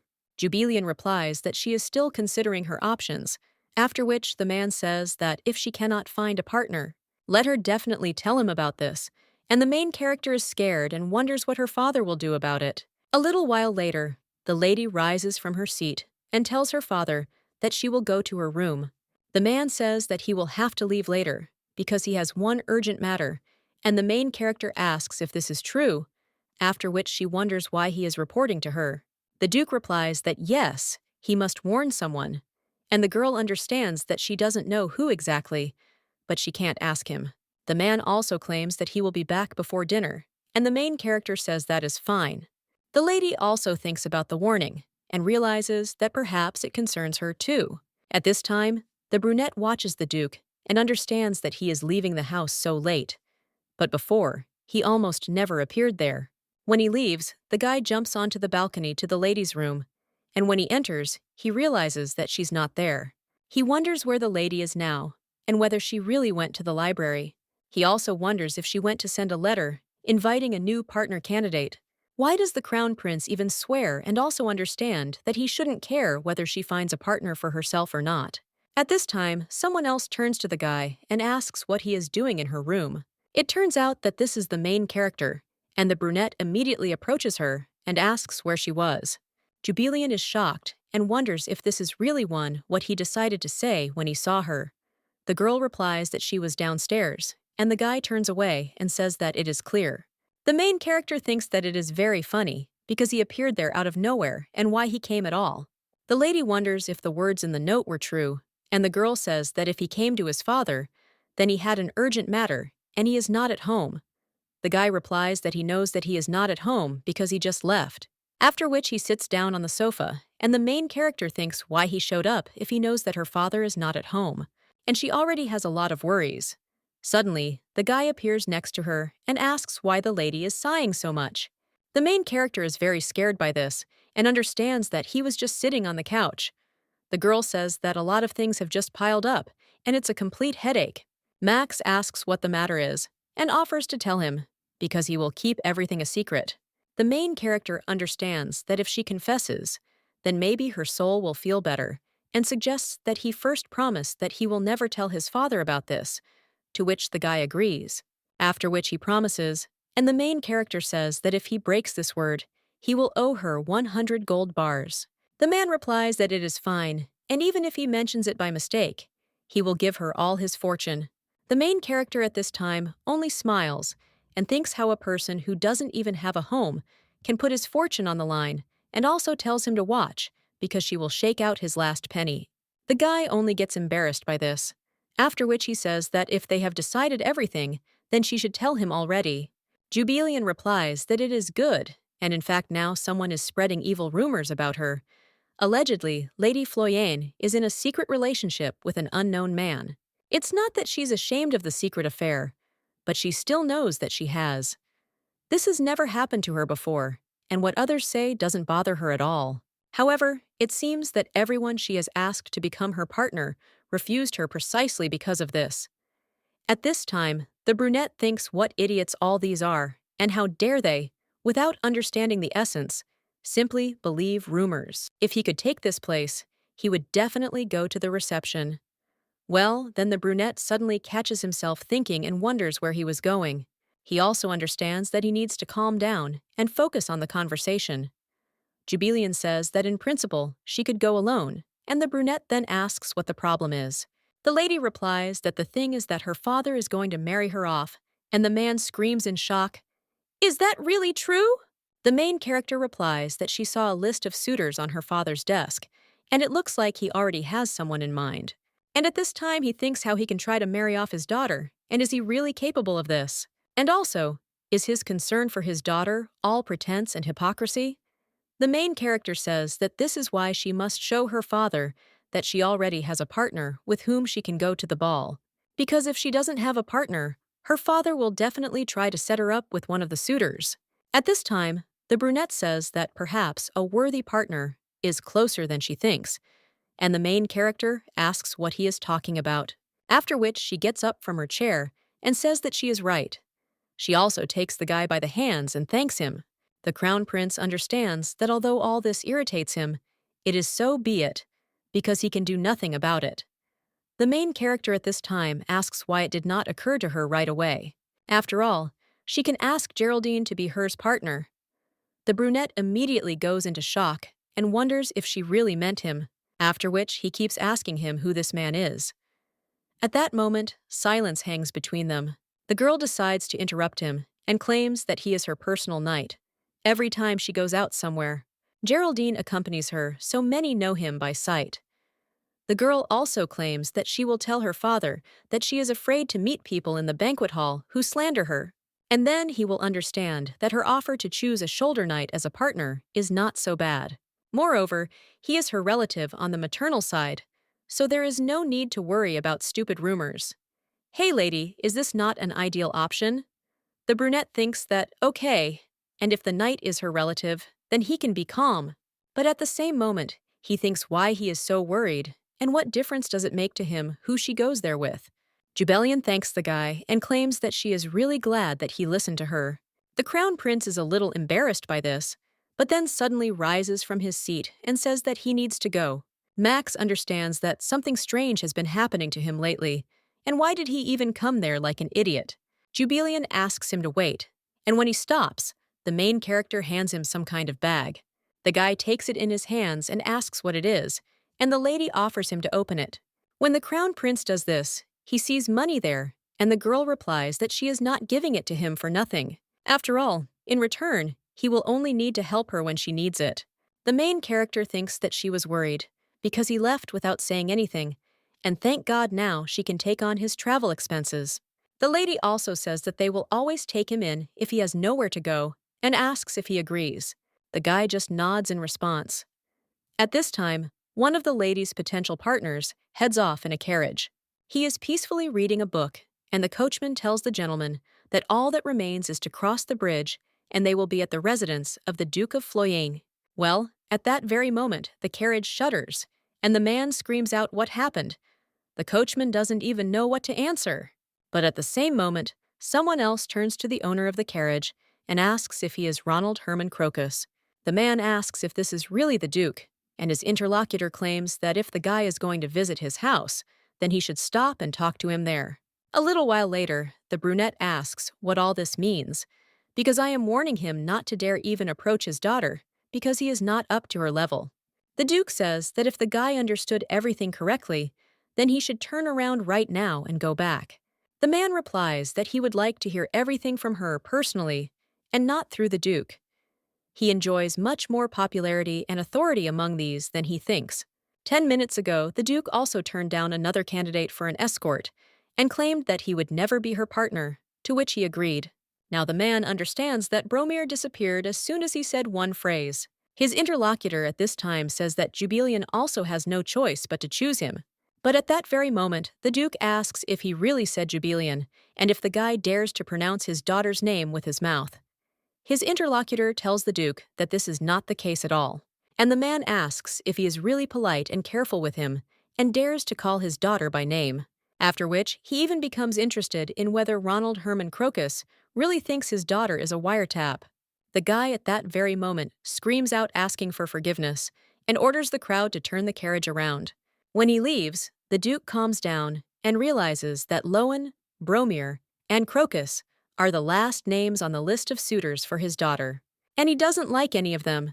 He also needs to tell Derek to rewrite it. The main character at this time realizes that she has a grand plan, due to rumors of cufflinks with blue diamonds that she bought for her father, turned into a gift for an unknown lover. If you think about it, the only one who could have seen the cufflinks so accurately was Radian, whom she ran into then. The girl also understands that in any case, as soon as her father puts on these cufflinks, the rumors will immediately clear up on their own, because they are custom-made and are one of a kind. So first of all, she needs to butter up her father well.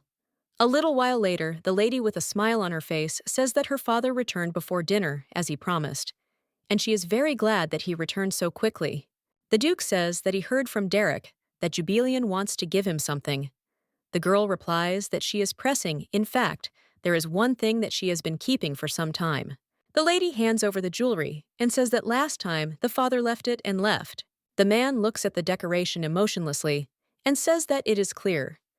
The main character understands that she did not expect that he does not care so much. The heavy artillery is entering the battle and hands my father the cufflinks. The man is a little surprised looking at them, and the main character claims that she came across them while she was shopping, and she immediately thought about her father, because it seemed to her that blue diamonds would suit him very well, so she bought the cufflinks. Jubilian, looking at her father, understands that this also did not cause any reaction, but she hoped that he would pull them on. But it looks like she was counting on this in vain.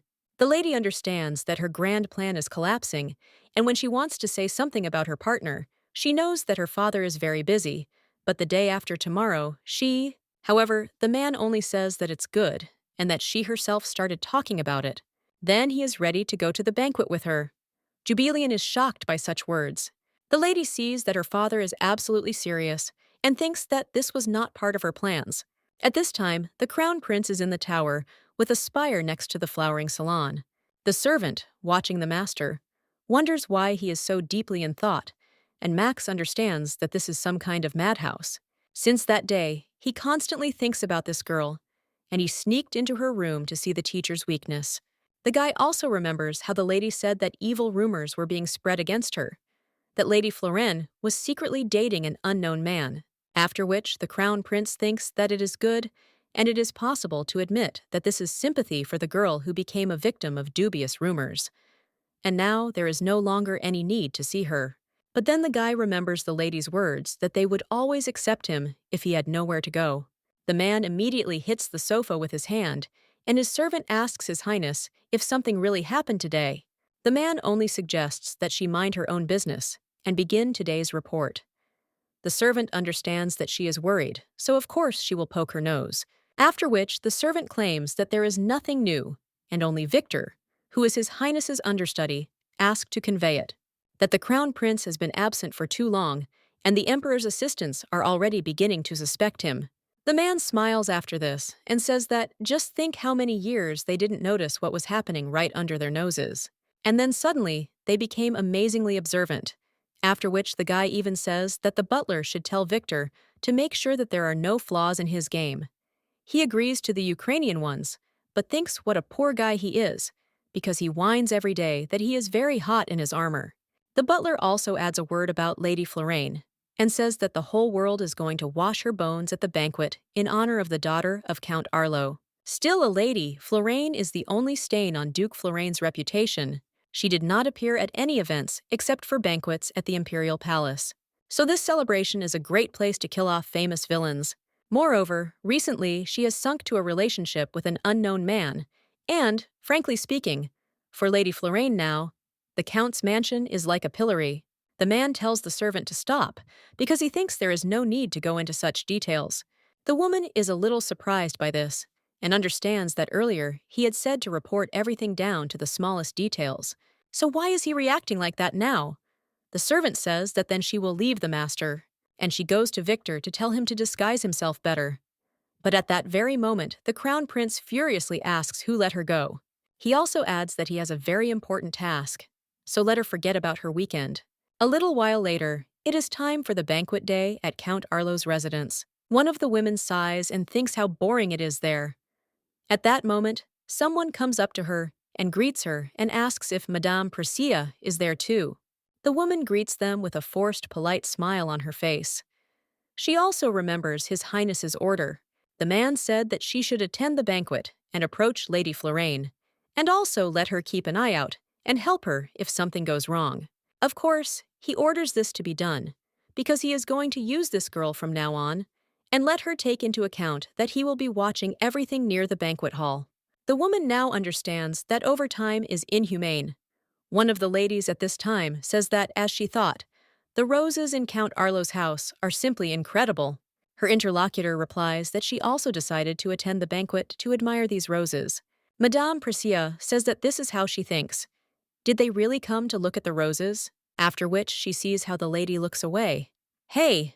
She realizes that she only needs to look at these three. One of the girls whispers to the other whether she has arrived yet, and the other replies that no, she is really interested in who Lady Florine's partner is.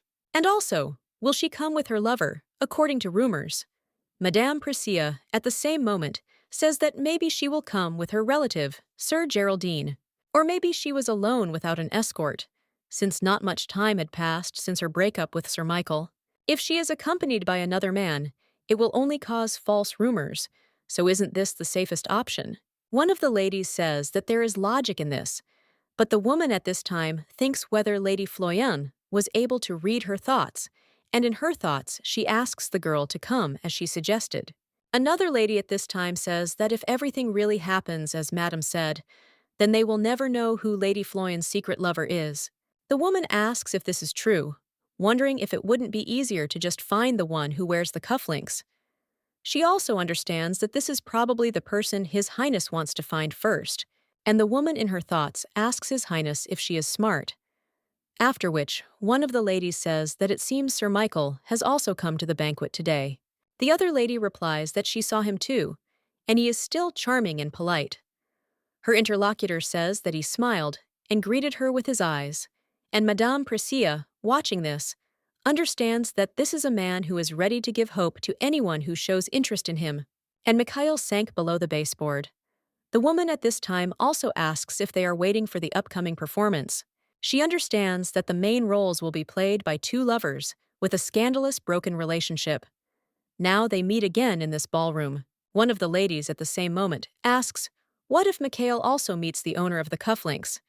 The woman at this time at the lands turns to His Highness and understands that she does not think she can stop it. Florane will arrive. At this time, Mikail is nearby and wonders what kind of nonsense they are talking about, and they will see who comes with him. Jubelian. The main character at this time is heading with her father in a carriage.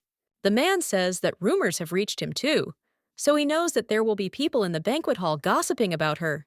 Well, he also suggests to Jubelian not to worry about it, because today he will be next to her.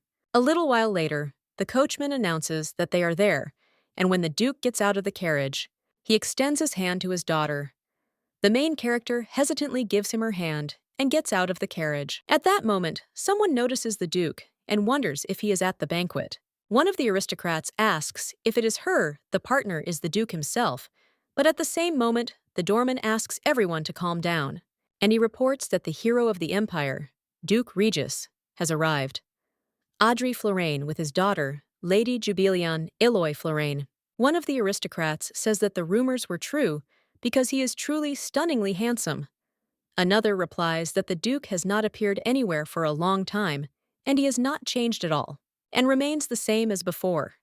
Jubelian thinks that this is true because no one can be a better partner than the father, because he is the first handsome man of the empire.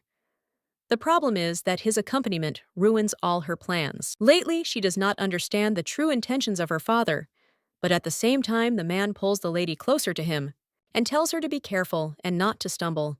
When he takes the lady's hand in his, the aristocrats immediately notice the sapphire cufflinks on his sleeves and understand that these are the very same cufflinks, after which everyone understands that it was a gift for the Duke. Well, and someone else whispers to their interlocutor, "What kind of naivety is this, and do they really believe it?" It is obvious that these cufflinks are a fake that was ordered later, and the money is deposited, so buying another pair is not a problem. He's just trying to save the reputation of his daughter, who's having an affair with God knows who. But at that very moment, the Duke turns furiously to this man, and he immediately falls silent. The man thinks how dare they tell such a dirty story about the precious gift his daughter gave him. At this time, Mikail wonders if the girl really gave them to the Duke. He understands that, of course, it is so. After all, she can't have another man except him, and she can't forget him so easily. At this time, the main character notices that the house is so nicely furnished, and it is very beautiful. It will be necessary to take this design into service when we sit down, and she will be independent and arrange her home. The lady also turns on the enhanced scanning mode, and her father suggests not to worry about anything and just enjoy herself. The girl thinks where her father convinced her to worry, because she was just thinking about her future. Well, the man suggests that she not forget whose daughter she is. It is not the girl who understands that she will not forget. After all, she is the daughter of Duke Regis. Audrey Florane, the hero of the empire and also a master of the sword, will therefore quietly enjoy the banquet and ask for forgiveness in his thoughts. At the same moment, someone else approaches the Duke and says that they are happy to hinder the hero of the empire and his daughter. One of these ladies is the daughter of Count Arlo, named Rose Marie. Her mother says that the presence of the Duke and his daughter at the banquet, in honor of his daughter's birthday, is a great honor for them. At this time, Rose hesitantly approaches the lady and then grabs her hands, with a smile, thanking her for coming to the banquet, because she really wanted to see her. The main character smiles in response to this, and understands that seeing Rose in person made her realize how charming a child the girl is. After which, she congratulates her on her birthday, and also holds out his little gift for her. All the aristocrats immediately think what it is. When the lady opens this thing, one of the aristocrats asks if this is really powder, but the other one is interested in why the powder compact is so small, and there is a mirror on top. Rose then wonders if this is compact powder. The main character wonders if she liked it, and in fact, girls carry around a whole box of cosmetics with them, so maybe she doesn't really need such a small option. However, the lady immediately screams that this is amazing and wonders how she even thought of this. One of the aristocrats says that this is true, and this is really something new. Her interlocutor claims that she is also seeing something like this for the first time. It is so small and thin that you can easily put it in your clutch and always have it with you. Another girl says that you can touch up your makeup yourself without asking. At that moment, everyone realizes that they also want such an amazing thing for themselves. Rose turns to Lady Florane and says that if she doesn't mind, could she ask which workshop she asked to make this compact powder? Because her mother also wants to order the same one for herself. The aristocrats are wondering who will tell about the workshop in which such a revolutionary thing was made. But the main character calmly replies that in Fyodor's workshop, even though he is a hammer, they can trust him because he is truly a skilled craftsman. The aristocrats are immediately shocked and realize that in high society, such things are always kept secret. So Lady Floyne is just an angel. A little while later, the ball continues, and the main character goes somewhere. And a little while later, she realizes that she has finally managed to remain alone. She thought so, because after all, she feels uncomfortable surrounded by many people. And believe me, they ask all these questions. At the same moment, someone else is watching the lady from the tree. Suddenly, this man is shocked. After all, he sees that the girl is starting to cry. Jubilean understands that she will turn away home. The girl thinks that she only needs to take a breath, and tears immediately start flowing like a stream. But she is terribly tired. At that moment, someone else comes down from the tree and asks why she is crying. When the main character turns around, she sees in front of her that same father's student. Jubilean thinks what he forgot there and also wants to ask him about it. But the guy just loses her tears and says that he doesn't know what happened, but let her not cry. He also wonders if someone dared to touch her and will later tell him who this bastard is. The main character is surprised by this and understands that not only did Thogo come from nowhere, but he is also talking some kind of nonsense. The lady asks if someone really touched her, he would make sure that this person would get into trouble. The man replies that this is true because he made a promise that he would help her. Jubilean thinks that she is glad that he is thinking about her, and then he wonders if he really expected such words, and if he does as he plans, he will fall into eternal sleep. It is only necessary for a commoner to speak to a nobleman on a first-name basis, and he will be immediately sentenced to capital punishment. This is a kind of demonstration of the power of the nobility. For him, this will be a direct path to the next world. People understand that she has already managed to become attached to him, so she will not allow him to walk to the chopping block with such enthusiasm. Jubilean asks if he wants to help her, then let him first stop addressing everyone informally. Especially in front of other people, he needs to show respect. The guy asks what she said and why he did it. The main character replies that depending on his words, he can acquire both allies and enemies. The nobles are especially sensitive to the form in which they are addressed, and no one knows whether the status system will ever be abolished or not. So let him henceforth treat those around him with great respect. And of course, in private, he can address her as you. If he shows her his respect, then other people will respect her too. The lady also asks if it is clear to him now, and the guy replies that he understands. The girl also asks what he is doing at the banquet, and he replies that he is on business. But in fact, he came because of Jubilean. The girl wonders if he was hired as a temporary guard. At this time, the brunette is wondering why she is there and what she is doing. Partner, since he left her alone. The main character replies that her father is now in the banquet hall, and the brunette wonders if she didn't say that she was going to choose her relative as a partner. The main character then tells how her father said that he would go to the banquet with her and says that somehow it happened. The guy also asks what about dancing because the music is playing all the time, and she is there alone. Jubilean realizes that if you think about it, no one has ever invited her to dance. And that makes sense, since she's been acting like a complete idiot all this time. In fact, it's all because of his father. But the brunette now understands that, for the first time, he's worried about someone. He extends his hand to the lady, and the main character asks why he is doing this. Max, a little embarrassed, asks if she really doesn't understand, because he's inviting her to dance. Jubilean asks if he can dance, and that it's so cool, after which she extends her hand in response. And the guy says that she should know that this is a great honor, because he doesn't dance with just anyone. Jubilean, watching this guy, understands that he is really very handsome, and also says that it is a great honor for her.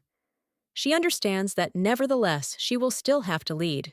But at that very moment, the brunette takes the initiative, and the main character wonders if he really dances that well.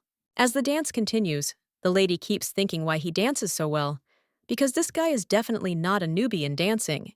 But suddenly, she stumbles and starts to fall. The brunette immediately says that it is dangerous and asks her to pull herself together. Well, when he grabs the lady by the hand, he notices how close they are to each other. The guy is a little embarrassed by this and understands that he didn't come there to do this. But little by little, the distance between them is decreasing. But at that very moment, they hear someone shaking a glass of wine in their hands. This man screams for the guy to immediately move away from her, and when the two turn around, they understand that it is the Duke and the man is interested in what the guy is doing. The man understands that for the first time, he tried to spend time peacefully with his daughter. But a little while ago, when the aristocrat spoke to him, the man thought how sick he was of it. He also noticed that Jubilian had gone out onto the terrace and wondered if she was okay. The Duke thought that she had simply decided to take a little rest from the hustle and bustle. At this time, Mikail noticed that Jubilian had gone to a secluded place. He also wondered if she meant to tell him to follow her. But when the guy wanted to go there, he suddenly noticed someone's gaze on him. It turned out to be the Duke, and Mikail was shocked, wondering if his attitude towards him had really changed so abruptly. The guy also wondered if the reason was that he broke up with his daughter. And the Duke, looking at Mikail, thinks what a piece of trash he is, after which the guy turns around and curses in his thoughts. At this time, the man remembers how he read a letter in which Mikail wrote that if she asks him for forgiveness, he will agree to meet with her again. The Duke also wonders if he was such a nasty guy when he sees the guy making his way among the aristocrats. He understands that this is great because he caught this annoying porridge, so now nothing can stop his daughter from enjoying the banquet. But at that very moment, he heard his daughter asking if he could dance. The Duke understood that besides her, there was someone else there, and that someone was a man. He also thought that since he didn't notice him right away, it should be said that he was a pretty talented guy. The man understood that it would be possible to find out later what family this young man was from, but at that very moment, he heard the lady scream. The Duke at that moment ran to her in shock and wondered if something bad had happened to her. Well, when he opened the door, he saw these two in this situation and told this bastard to immediately move away from her. The man also recalls how Mikail, when he was little, said that he would not thank the Duke, because he does it for the sake of an oath, because he promised that he would take him as a student. The man understands that if you exclude his good looks and ball skills, all that remains is just an arrogant prince with a terrible character. Nevertheless, he took him under his guardianship because this was the last will of the late empress. But the man wonders if he really dared to look at Jubilian. The main character at this time looks at her father's hand and then takes it in her own. The girl asks worriedly if he is okay, after which the man smiles about the main game, does not think about why he does this and whether he decided to find her because he noticed her absence. The lady, looking at her father's hand, understands that there is wine and red liquid in it, thinks about how best to process it. But her father says that he will ask about the details later and first suggests leaving there. The girl understands that if she believes the expression on his face, it seems he has calmed down a little. However, she wonders if he squeezed her hand too hard. At the same moment, someone else grabs her other hand, and he says that it seems the lady has injured her leg. But at that very moment, the Duke pushes Max away, and she tells him not to worry, because it's none of his business, because this is his daughter. The man immediately lifts the lady into his arms and says that he will sort everything out himself from now on, so let him not come to the mansion anymore. Max only remains silent in response and watches them leave. The main character understands that a person who in most cases will remain an observer now shows such care, and it seems that the father really values his student. It seems she doesn't know what he's really like. Well, then the lady remembers how the Duke said it was because she was his daughter. The girl also understands that she needs to give up hope because she knows perfectly well how it will all end. But at that very moment, they go out into the banquet hall, and the main character is shocked and wonders if he is really going to carry her across the entire hall. Jubilian tells her father that everything is fine and he doesn't have to carry her, but the man replies that she injured her leg. That's why she can't strain herself. The main character thinks that this is not the issue at all, and in their thoughts, they ask her to let go, because it is terribly embarrassing. The girl also begs the ladies and gentlemen to stop staring at her, to just let her fall through the ground. A little while later, someone asks the Duke what happened to Lady Florine. Well, the man replies that his daughter is not feeling well, so they have to leave. A little while later, one of the aristocrats asks how it was possible to cause such a commotion at someone else's party. Another one wonders if she really wanted to attract attention to herself, and knowing about Lady Florine's character, well, she's probably right. But at the same moment, someone else says that it seems like everyone has already forgotten that Lady Florine was ill. It turns out to be Miss Rose, and the girl says that she probably hasn't fully recovered from her illness yet. She also thinks that it's very generous of her to attend her birthday banquet despite being sick. The girl asks if they think so, and the aristocrats immediately answer that of course. Someone else says that Lady Florine was always in poor health, and she even heard that she lost consciousness several times. Another lady says that this is why she is always so pale. Mikail, hearing this, thinks that they are talking about poor health. Doesn't mean she wasn't faking illness. The guy remembers the lady asking him to wait, and he realizes that Jubilian always looked very exhausted when she followed him. At the time, he thought that all this was just a way to attract attention, but now he doesn't understand where this pain in his chest came from. The EGE at this time. Ortega and the man, he is a cat, sometimes his daughter, and also says that the doctor said that she needs a little rest. He also asked to refrain from going outside for several days. Now let the lady rest, and if she feels unwell, let her call him immediately. Has been acting like this lately. Her father used to treat her like a nobody, but now he treats her like a daughter. Jubilian also thinks what difference does it make to him how she feels and what is sacred to him. But then she completely understands that there is some benefit after all, because if he plans to marry her off to the crown prince, then her health must be in perfect order. The lady was sure that parting with Mikail would delay her plunge into eternal sleep. Well, instead of Mikail, her father is now trying to install the crown prince and run away from the little dog. She came across an elephant.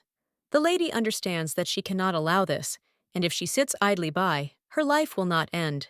The lady also thinks that her father should watch carefully because she is not going to get married. At this time, the crown prince sits in a blooming salon and wonders why this girl has settled in his thoughts. If he had come a little closer, then. But suddenly, the guy notices what he is thinking about, and turning his head, he thinks what this is. Madame Priscilla watches all this. She realizes that after the banquet, the guy started behaving even more strangely. The man turns to her at this time, and the woman unsticks, after which he tells her to send an invitation on his behalf, but let her come up with a reason for the meeting herself. The woman then replies that if the recipient is Lady Florine, then sending the invitation will be quite difficult. When a guy asks why, the woman replies that it is because this lady is now very popular in society. The main character at this time looks at a stack of sheets of paper and wonders what it all is. Marilyn replies that these are letters for the lady. The main character, looking at them, wonders if these are invitations for her. But they were whispering that she fell during someone else's banquet in order to attract attention to herself and made her the main object of criticism. And now they are sending letters with invitations. The girl wonders if disclosing information about the workshop really helped change her image. After which, she tells him everything that the girl did a good job so she can be free, to which she agrees. The main character understands that from now on, she will use any excuse to refuse to attend the banquet. She needs to send everyone letters of refusal citing health problems. Well, at that very moment, the maid also tells the lady that the butler asked her to give her a letter that needs to be answered first. When the main character picks up this letter, she understands that it is from Count Herond. This is the family of Her Majesty, the late Empress. The girl understands that letters with this last name often came to her father, but they never contacted her. After which, she puts it all down on the table and realizes that even if it is urgent, she is not in the mood to write a reply right now. Perhaps right now her father is arranging a meeting with the crown prince for her, and the lady is thinking about how she can get out of this. Jubilian understands that she has already racked her brains, but can't think of anything. The only thing that comes to her mind is the option with a man who has received some kind of recognition from his father. But at the same moment, the ladies hear someone knocking on the window, and when they turn around, then he sees the crown prince, who says that it is him and asks to open the window. Jubilian understands that this guy is clearly in some kind of quarrel with the doors. She also thinks that we need to wait because father said that he would find him himself if he needed him, so why the student came to their house. He's just like a street cat that follows a passerby to beg for food. Well, then, the main character suddenly realizes that this is what she needs. She immediately opens the window and pulls the guy into the room, after which she greets him. But suddenly, the girl also hits his chest. The brunette asks in shock if everything is okay, and the girl replies that everything is fine. And she wanted to ask if he wanted to do it. Max asked what she was talking about, and the main character says that she would like him to start dating her. At this time, she thinks whether she is really suggesting that he start dating her, and he hears this from a girl who has known him for a week at most. He was waiting for the teacher to leave the house. But now he is shocked and wonders if the lady is really talking about a romantic relationship with him. And he also wonders if she really liked him all this time, and that's why she treated him so well. If she wants it so much, then he can start dating her. Although it's too early to think about it. Well, if they have one daughter and one son, then that will be enough. The guy tries to hold back his smile and understands that, although it does not depend on him, if twins are born, it will be so cute. The main character says that perhaps he didn't quite understand her correctly, because that's what she meant. Contractual relationship. The brunette at this time asks if she wants a contractual relationship. The main character, looking at him, understands that, as she thought, he is very handsome, and he is also his father's student, so he is not inferior to him in sword skills. He also received recognition from his father, so there is no more suitable man for the role of her lover. At this point, the guy says that a relationship is a relationship, and then asks what some kind of contract is there. The girl replies that he should simply cooperate with her, but the brunette is not thrilled about this. The lady thinks that one only has to look at that expression on his face, and she doesn't think that he is ready to listen to her calmly.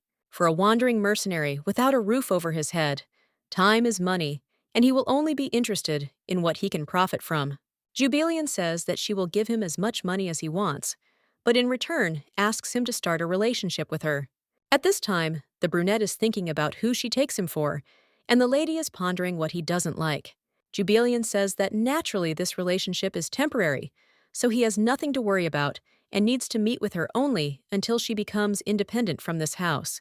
At this time, the guy is wondering if she really wants to be independent and whether it will be difficult to live without the support of her family. He also asks why she needs all these difficulties and wonders if he remembers the main character. After all, she said that her father made a list of her suitors, and the problem was that her father had made his choice. Max says that if she doesn't like him so much, then she should tell her father about it. The girl replies that such people are not refused, and the brunette wonders what kind of person this is, since the Duke's daughter cannot refuse him. The main character hesitates a little and says that she will tell him, but asks him to keep his mouth shut. After all, if anyone finds out, there will be big problems. To which the guy agrees and replies that he will keep it a secret. He also suggests the lady to speak and not to worry. The girl is silent for a while. Then he even says that it is Maximilian Kesh an asset when the guy wants to say something. Then he suddenly stops, and the girl adds that this is the crown prince of the empire.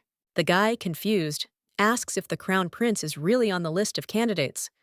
Well, the lady replies that this is exactly the case.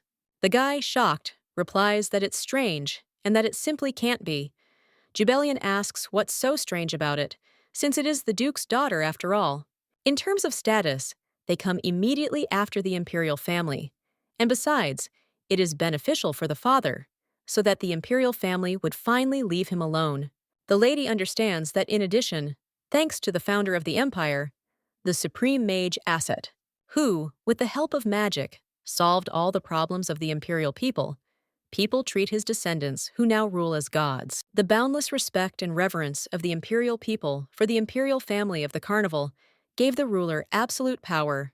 The lady claims that she cannot be the first to reject a suitor from the imperial family, because it will be perceived as a rebellion against the absolute of this country.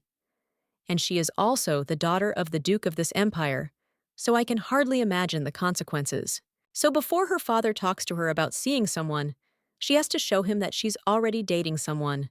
The father is a smart man, and he will not introduce the prince to his daughter, who is having a relationship with another man.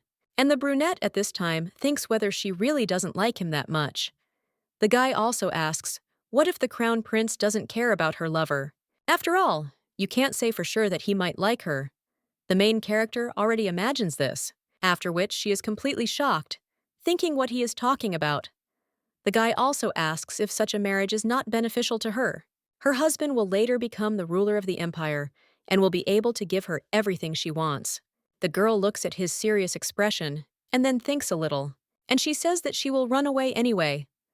Max asks why she wants to run away, and the lady answers that, of course, because she does not want to marry a sadistic tyrant, and it is better to live alone her whole life. The man is shocked, and the main character wonders what is wrong with him. At this time, the brunette replies that he understood everything and leaves, but when the girl asks him to wait, he just jumps off the balcony.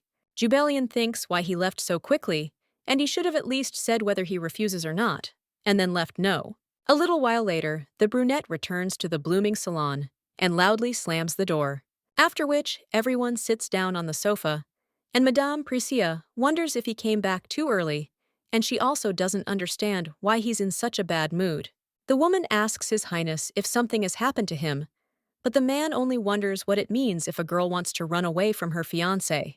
Madame Priscilla asks if he is interested, because he does not know, and he wants to hear something other than the obvious. This means that she hates the man she chose terribly. The guy wonders if she really hates him. The woman also says that the reason for his terrible mood is the meeting with Lady Floyan. Well, damn! She replies that it is none of her business. The lady with the blonde hair wonders if he has proposed to her, and Lady Floyan said that she wanted to run away from him. The brunette at this time only furiously asks who else proposed to whom, and it would be more correct to say that it is Jubelian for him.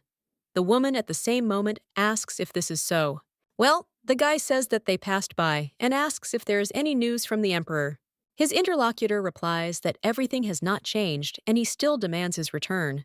She also adds that there is something important, because the empress sent an assassin again, and he was taken alive, after which the woman asks what his further instructions will be. The boy thinks about his stepmother, who has been trying to take his life since his early childhood. The current Empress Isabella Rosti Asset is involved in his mother's eternal sleep, and now she has started acting again, after which the guy is thinking about what he should do. And is it worth immediately putting this assassin into eternal sleep and sending a gift to the Empress? Or in the morning repay her in the same coin and send her one too? A gift?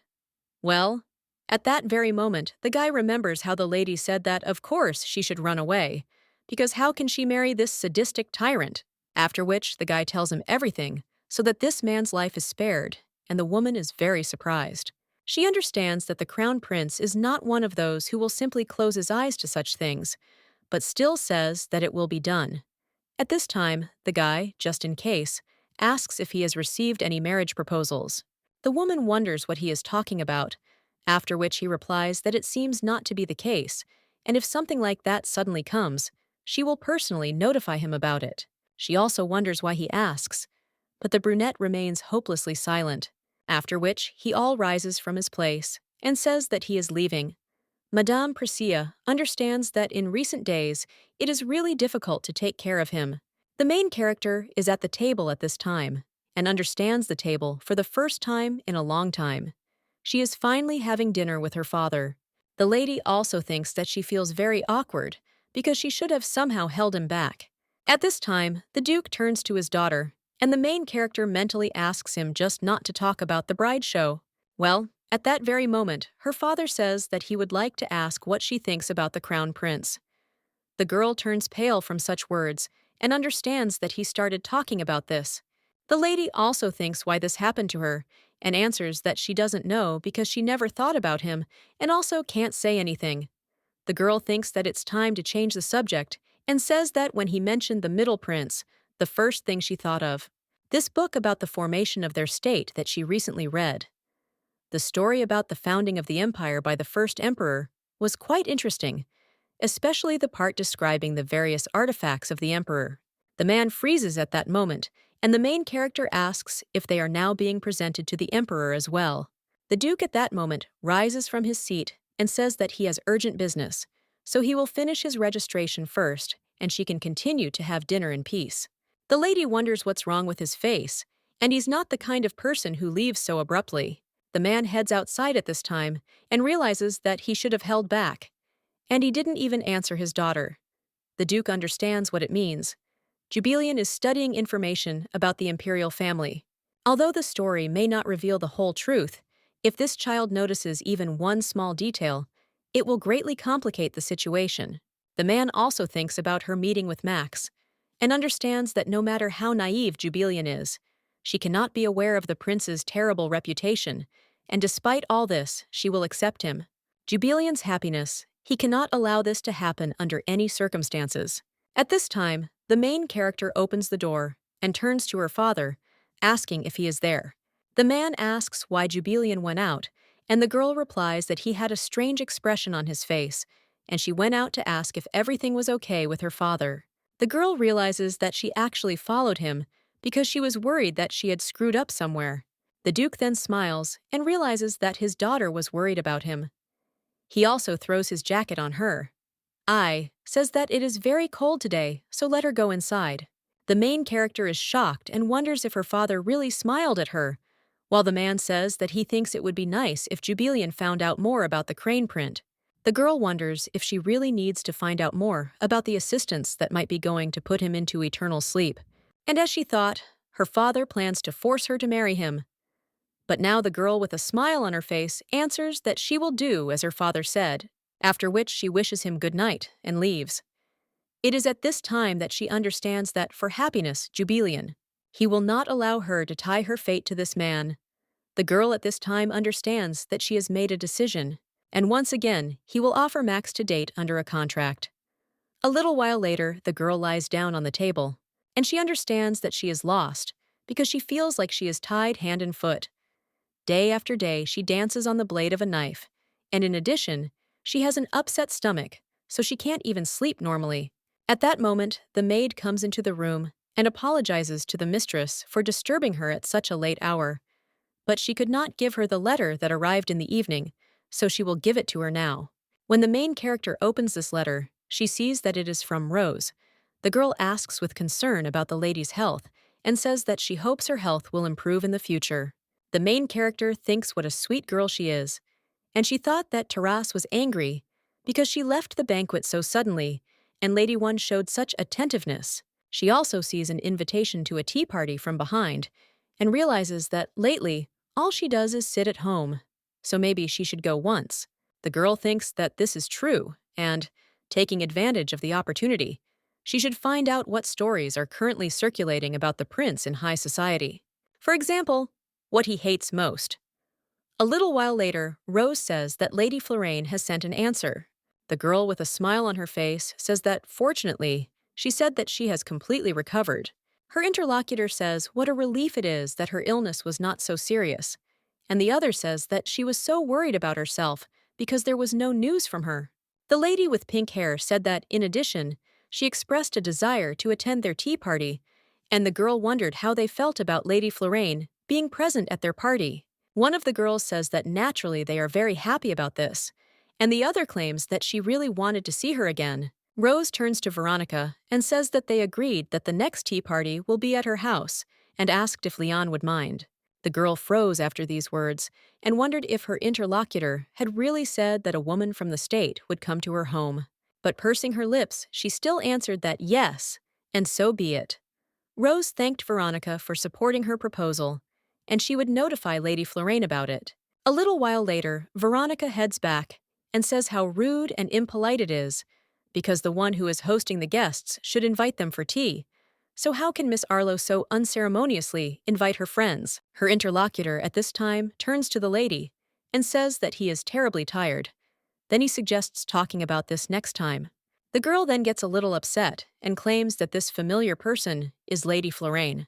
The guy turns around at that moment and asks if she is really saying that Lady Florane will come to her tea party.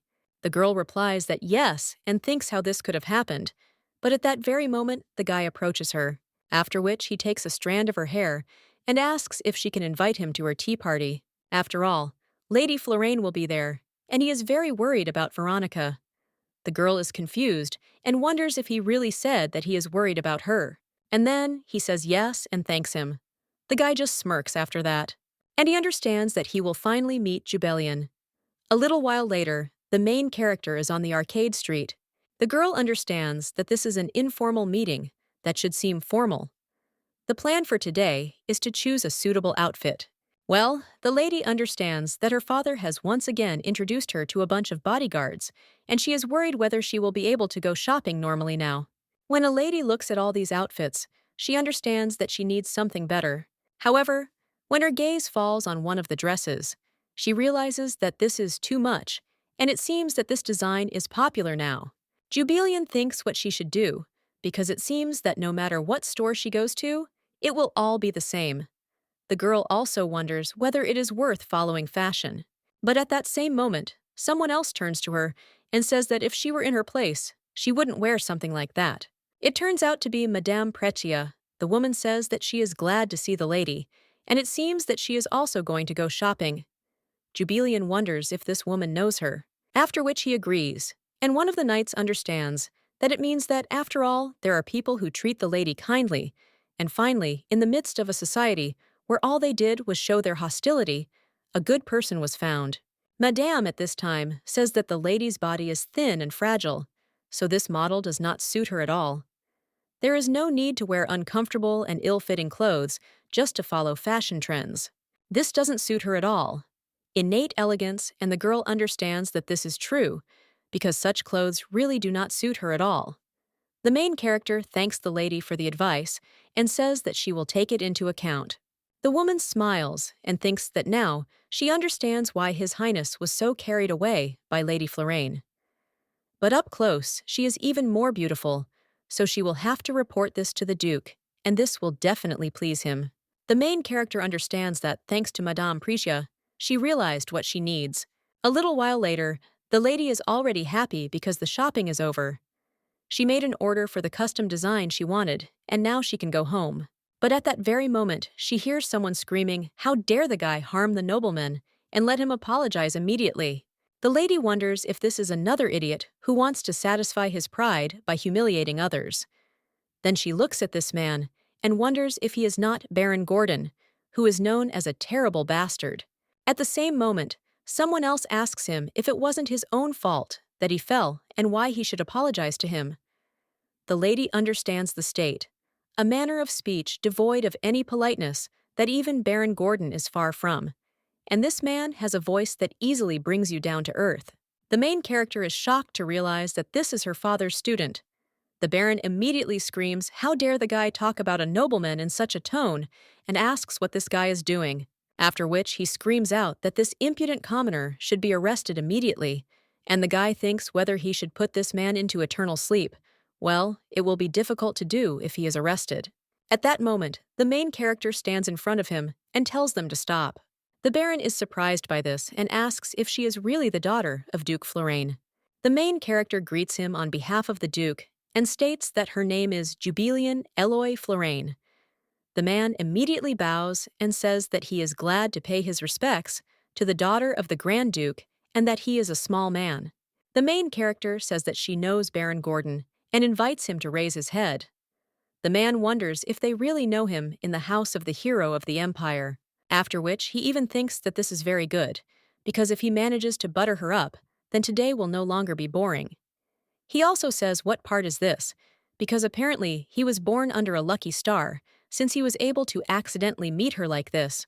The girl asks if this is true, and says that fortune has apparently turned its back on her today. The man at the same moment asks what she is talking about, and maybe he did something wrong. Jubelian understands that he is so confident and daring when he yells at the common people, and so he grovels before her, so let him get what he deserves. And the lady cries out that in the name of her father, the hero of the empire, Regis Audrey Florane, she forbids him to pursue her people, because in the Korean language, the words love and man differ only in the last letter. Then Max heard the word love. The main character whispers that he should not be surprised that she called him her man, because she is just trying to save him from the nobleman. The man understands that she said not love, but people, and he messed everything up again. The girl immediately screams that he just threatened her personal knight, who is her father's knight. But the real knights who followed the flood, Think about what the lady is talking about and what is happening. The girl also asks if he thinks he will get away with offending a knight serving Duke Florane. At this time, the brunette is wondering if she really called him her personal knight, but he hoped that she said that he was her love. But still, he is just her man.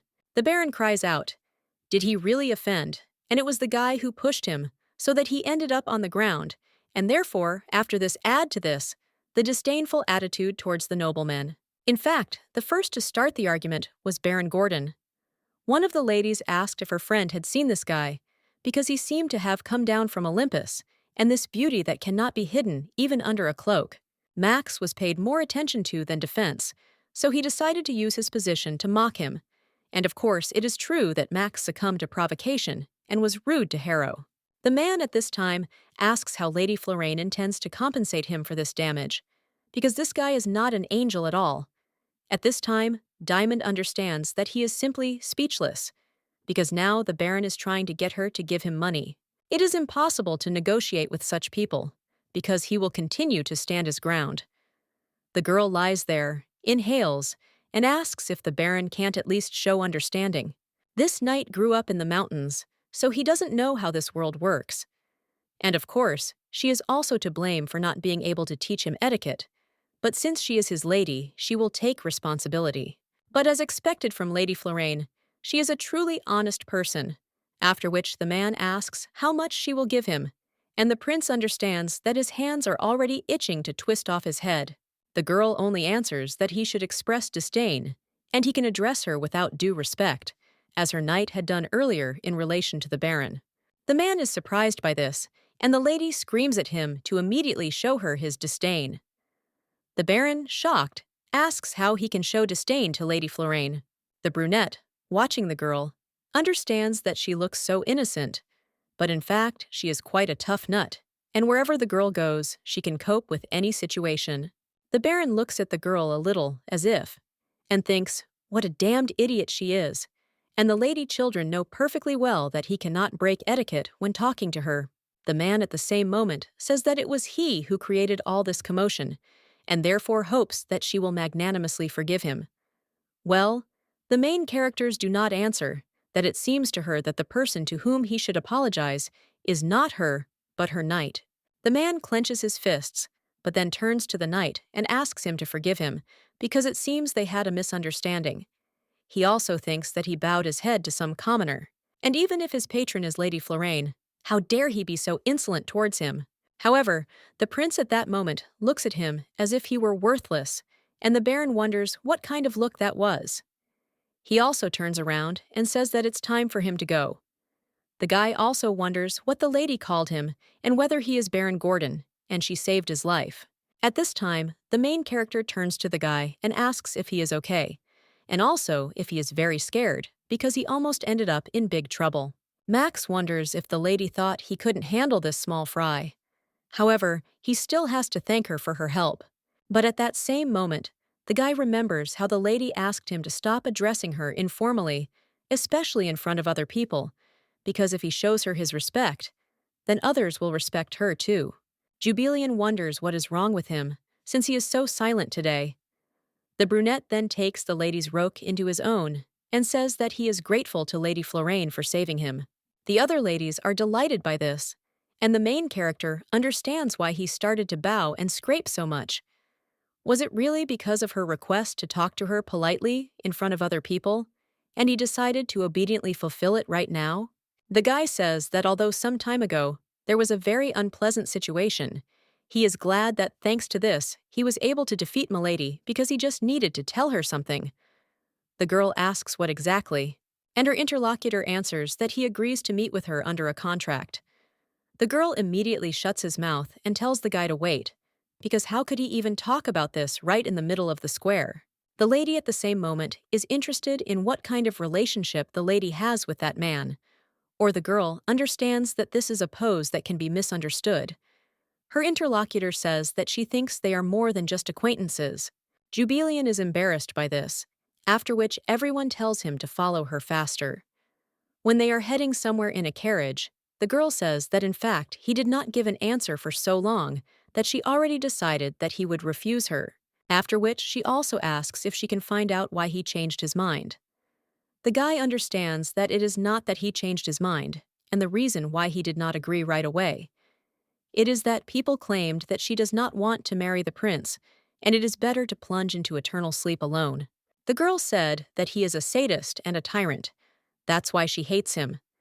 The guy understands that the sadist and tyrant she hates so much is him. At this time, Jubilian thinks that there are probably some circumstances for which he cannot answer. And the brunette understands that he can't say who he really is right now.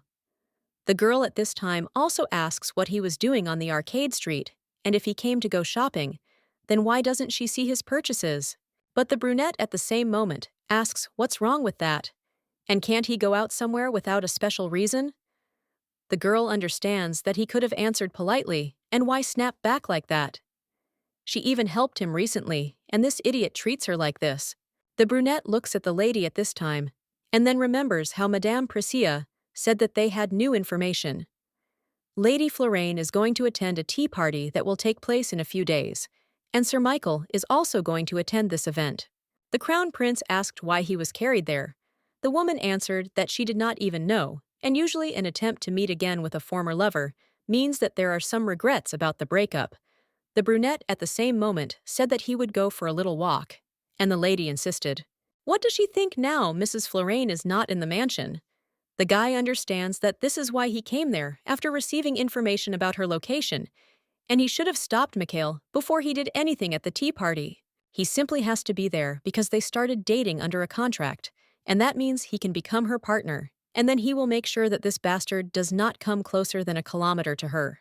The main character ponders what he is thinking about, that he has such a menacing expression on his face. After which she even suggests talking about the contract and its terms. But the brunette says that first he wants to ask about something and wonders why Letty made such an offer to him.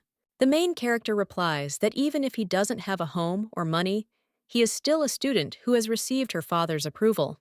The guy wonders if she decided to date him for this reason and not because she likes him. The guy also wonders what the heck. Was he the only one who was serious again?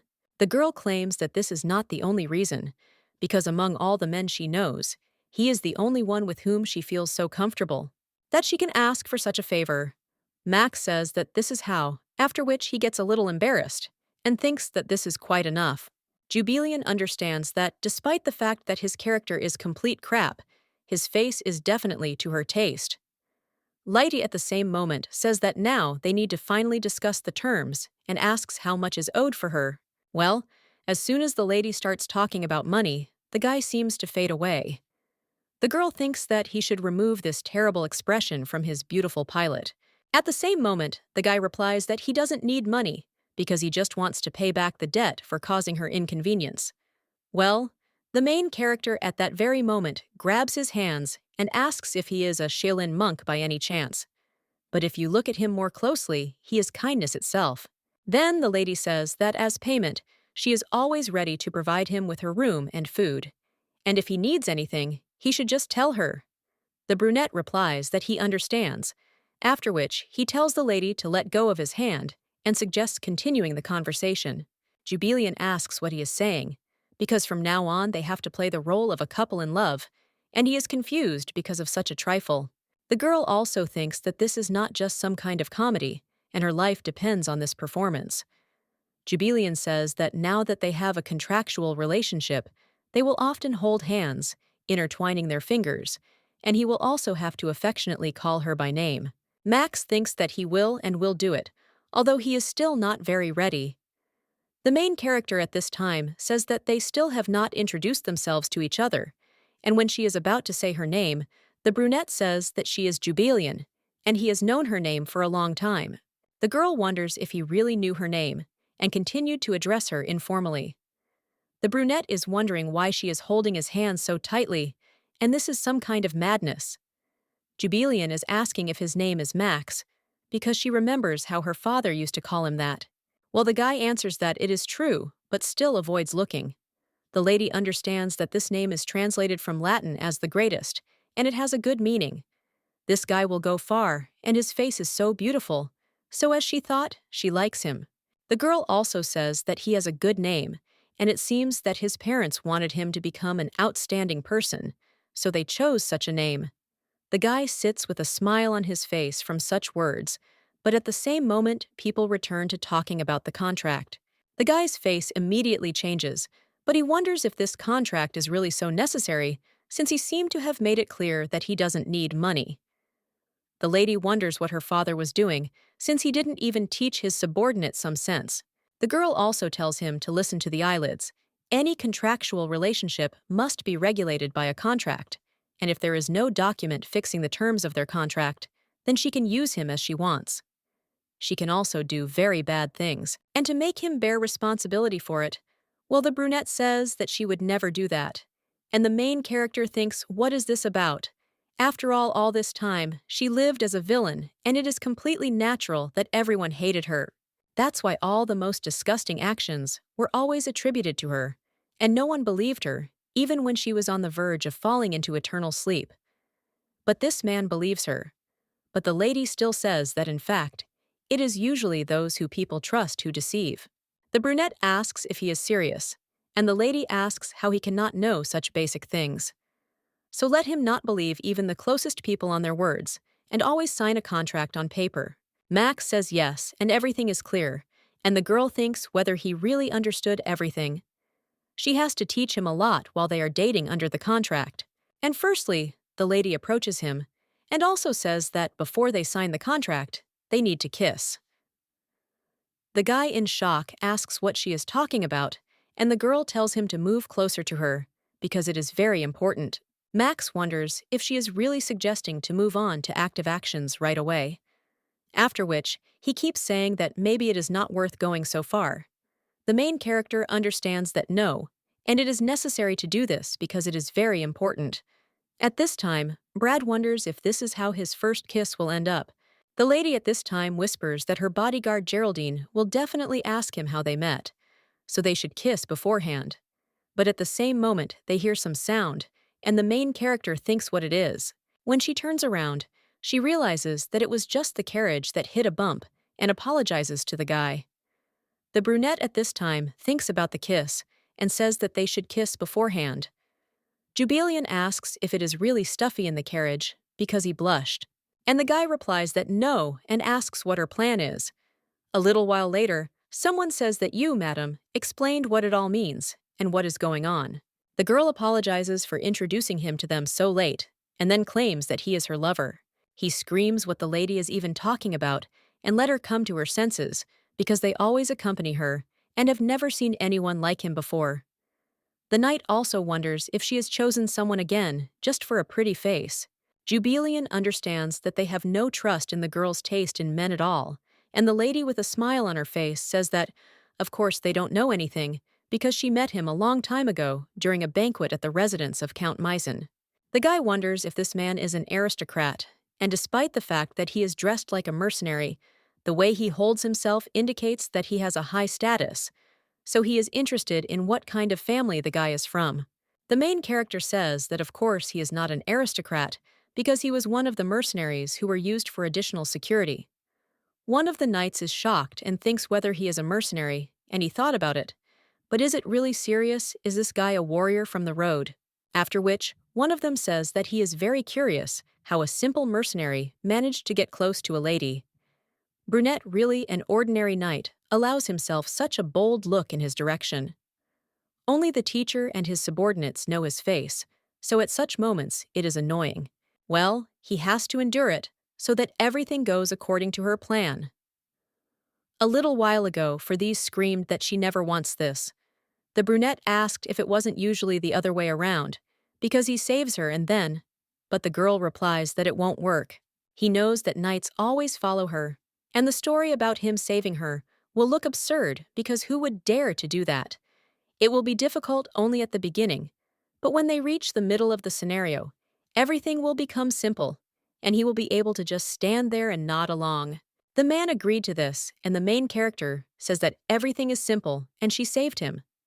At that moment, a crowd of noble ladies surrounded him, and when the girl entered the stall asking if anyone had seen Mikail, then upon seeing her, all the ladies immediately ran away, and it worked out so well.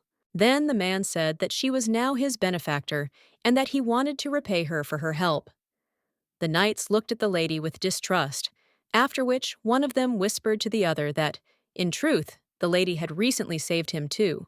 And it seems that inside this gloomy thug, there is a helpless kitten hiding. The main character says that he captured her heart not that day, but later when they, by the will of fate, met again at a banquet in the residence of Count Arlo, and then again when they ran into each other on the arcade street. The main character also asks if this man is the same, and then offers him to go. One of the knights thinks about what fate the lady is talking about and whether she chose him not because of his pretty face. Jubilian steps on the same rake again. The main character then tells them to wait, and looking at the knights' faces, it seems that they are now neglecting her beloved because of his origin. The knights immediately answer that this is not so, and Jubilian asks where this is not so. And do they really think that she did not notice how they were making terrifying faces at him? The knights are thinking at this time that she should turn back, because it is that guy who keeps staring at them. One of them realizes that he also has a very unusual aura.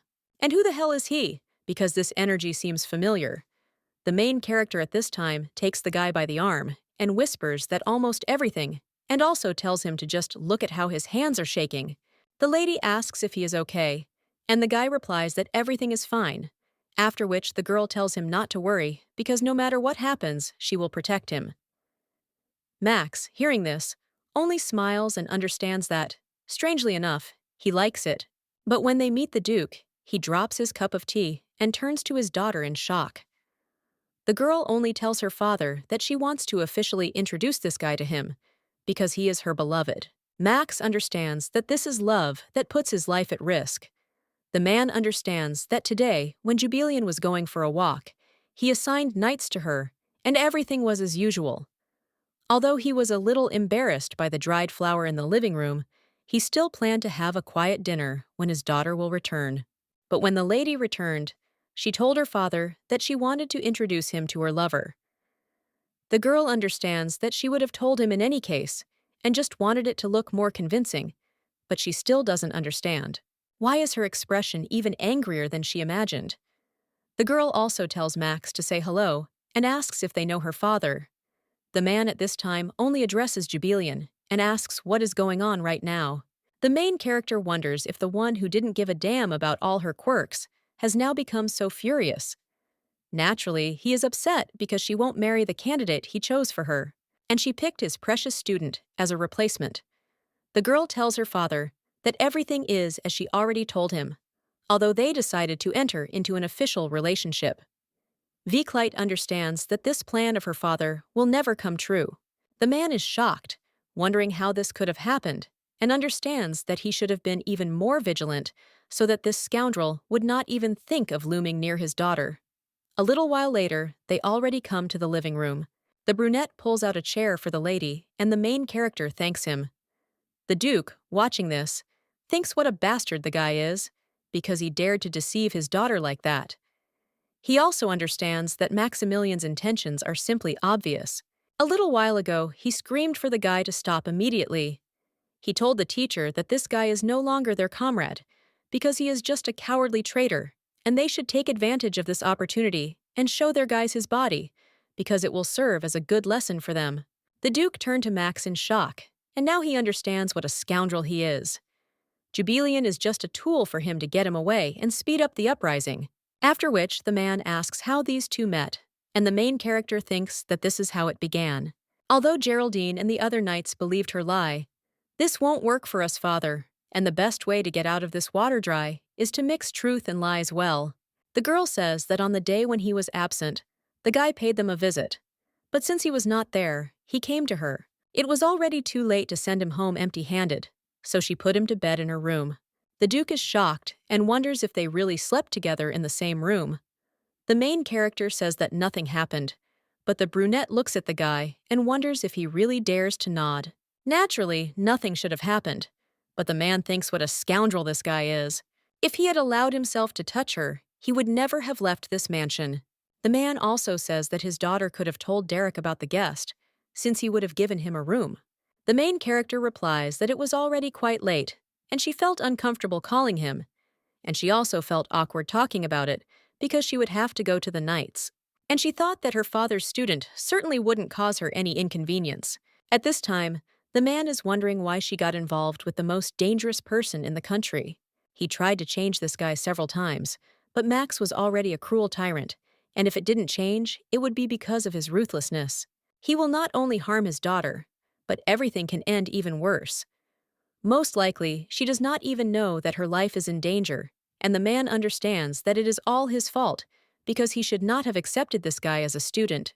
At this time, the lady turns to her father and says that, although she is ashamed to admit it, before this, all she did was suffer from unrequited love.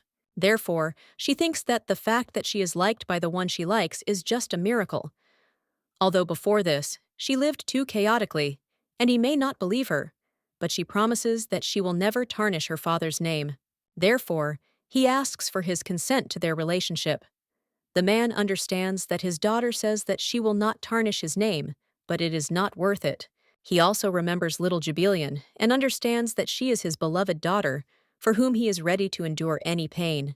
And if she wants something, he is ready to do anything for her.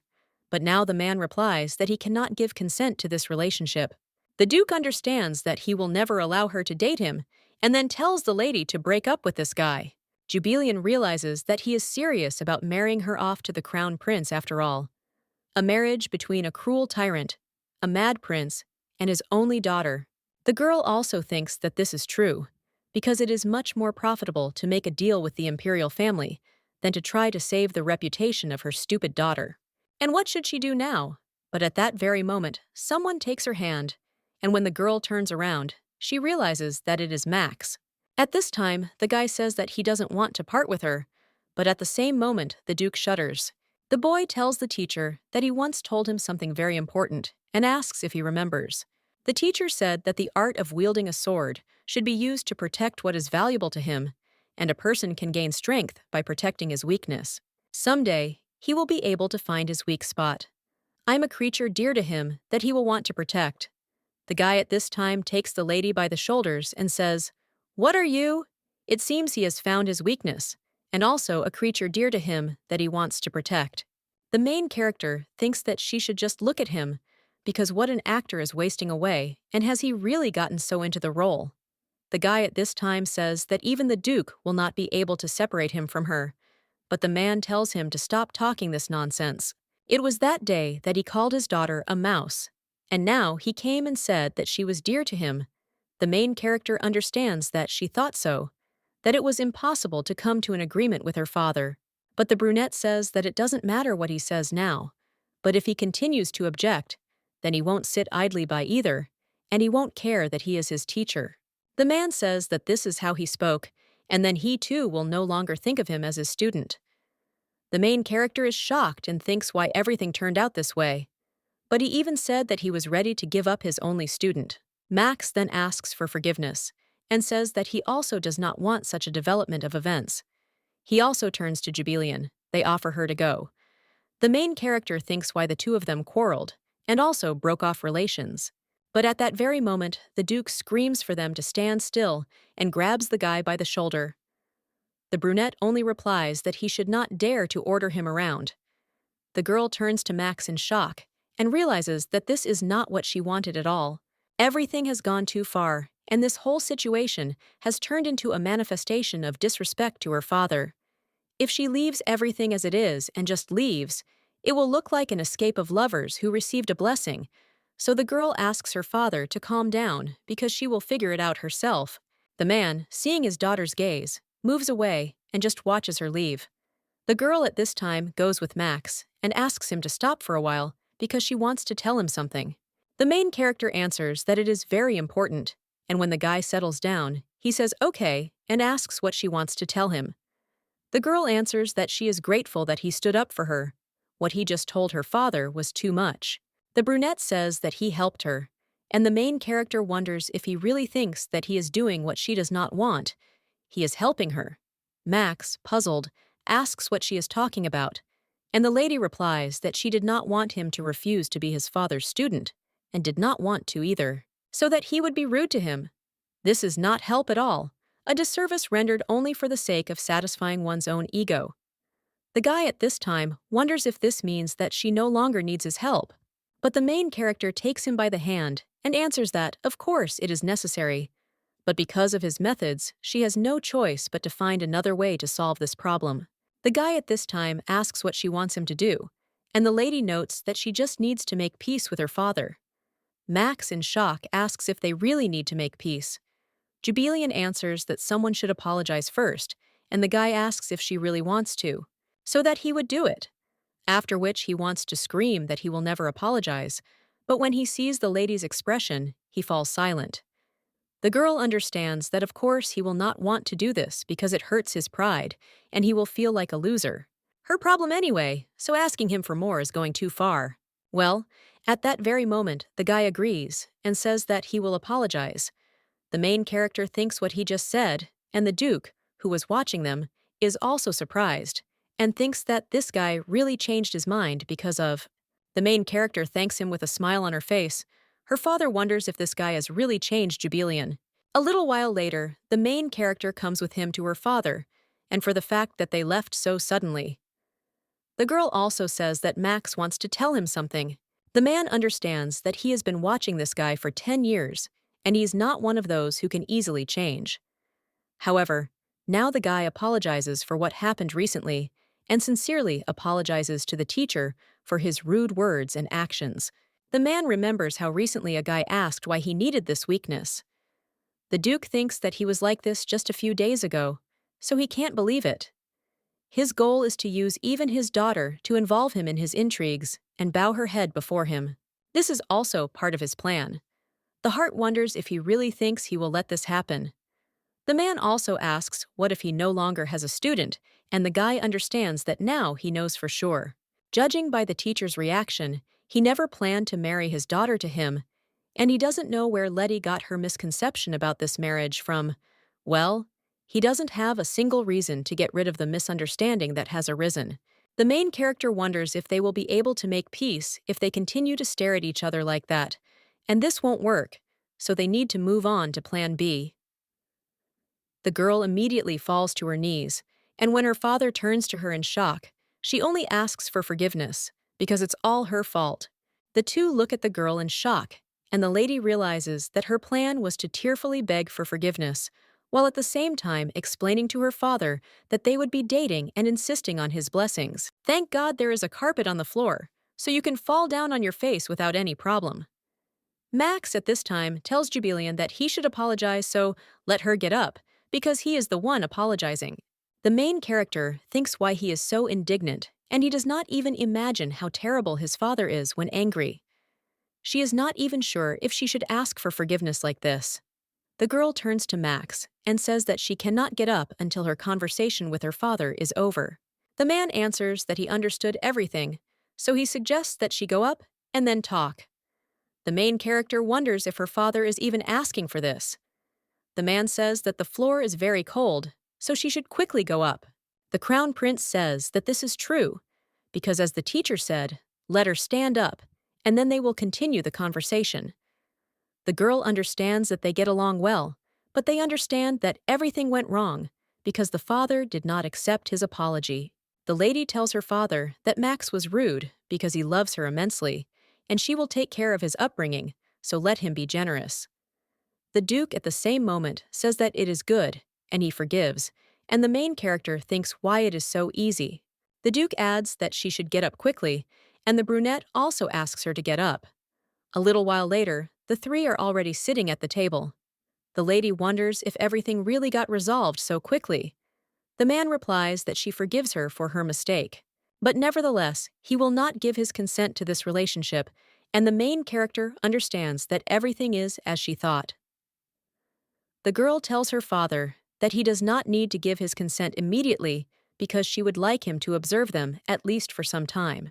The Duke understands that despite his daughter's desperate desire, he cannot allow her to date this man. However, he says that there are no parents who can defeat their children, and she will do everything her way anyway. The man understands that, okay, love is blind, and as they say, you can fall in love with a goat.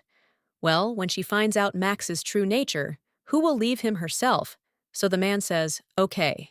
The crown prince is wondering if this is really his stubborn mentor who always stands his ground. The main character is delighted and thanks her father. The man thinks, how can one lie to such a naive child? After which he even apologizes to Jubilian, but understands that this is all in order to protect her, and if she is with this guy, a thorny path awaits her. A little while later, the girl is in her room and realizes that she is the smartest girl because she managed to get permission for a relationship from her cold-blooded father. The lady also turns to Max and says that since they have the father's consent, how about Togo making some clauses for their contract? Perhaps he has requirements that she should adhere to. Drinks tea after that, and the main character thinks, what is this, and where did he get such manners from? Jubilian wonders if he is an aristocrat who accidentally ran away from home. Well, the brunette at the same moment asks how it is possible to drink this, and the main game does not understand that this is some kind of nonsense, because someone who does not know what tea tastes like cannot be an aristocrat. But this is the best quality tea. The brunette at this time writes something on paper and hands it to the lady. When the main character looks at it, she sees that it says that during the contract period, Jubilian should not date another man under any circumstances. The lady laughs and wonders if he really included such conditions in the contract, because he doesn't want her to date others. When the lady tells him to listen, she looked at the contents. The brunette interrupts her and says that there is also a point about the name. The lady sees that it is written there that every time Jubilian sees Max, she should call him by name, and the main character understands that there is nothing strange in addressing each other by name. And she also says that in this case, he should also call her by name, to which he agrees. The lady also understands that everything is so confusing that she does not even know where to start, and first she needs to correct the grammar so that it looks like official documents. The girl corrects all this and understands that the requirements should be drawn up differently. A little while later, she thinks that it all should go up in flames and suggests that the guy read it, because if he wants to correct something, let him tell her about it. Well, when the man takes one of the papers in his hands, he asks what it is, because he can't agree to something like that. The main character asks him to read it calmly first, but the man just tears up the contract. Jubilian understands that he so easily destroyed what another person worked so hard on. And if he doesn't like something, you can just say it. And if you think about it, Max has been treating her without due attention and respect all this time. After she had taken care of him for several days, he simply left without saying a word. And this habit of his of disappearing without answering the question asked of him is simply terrible. He is also constantly irritated, and the lady understands that she turned a blind eye to such rude behavior only because they had nothing in common. But while they are bound by a contract, they will have to communicate very often. And if they cannot come to an agreement now, then the answer is obvious, because she is no longer going to tolerate such treatment, after which the girl says that then they will consider that their contract ends there, and the guy at the same moment asks what she is talking about. When the man read the contract, he understood that he thought it would be a simple intersection of rules, but judging by the form, it is an official document. Well, when he saw the clause that it was desirable for the meetings to take place in crowded places, the guy replied that he could not agree to this and tore up the contract. Now he says that the lady can't do that when they've already gone so far, because they've spent so much effort to get her father's consent. She said that she hates the crown prince, and she herself once said that she doesn't want to marry him.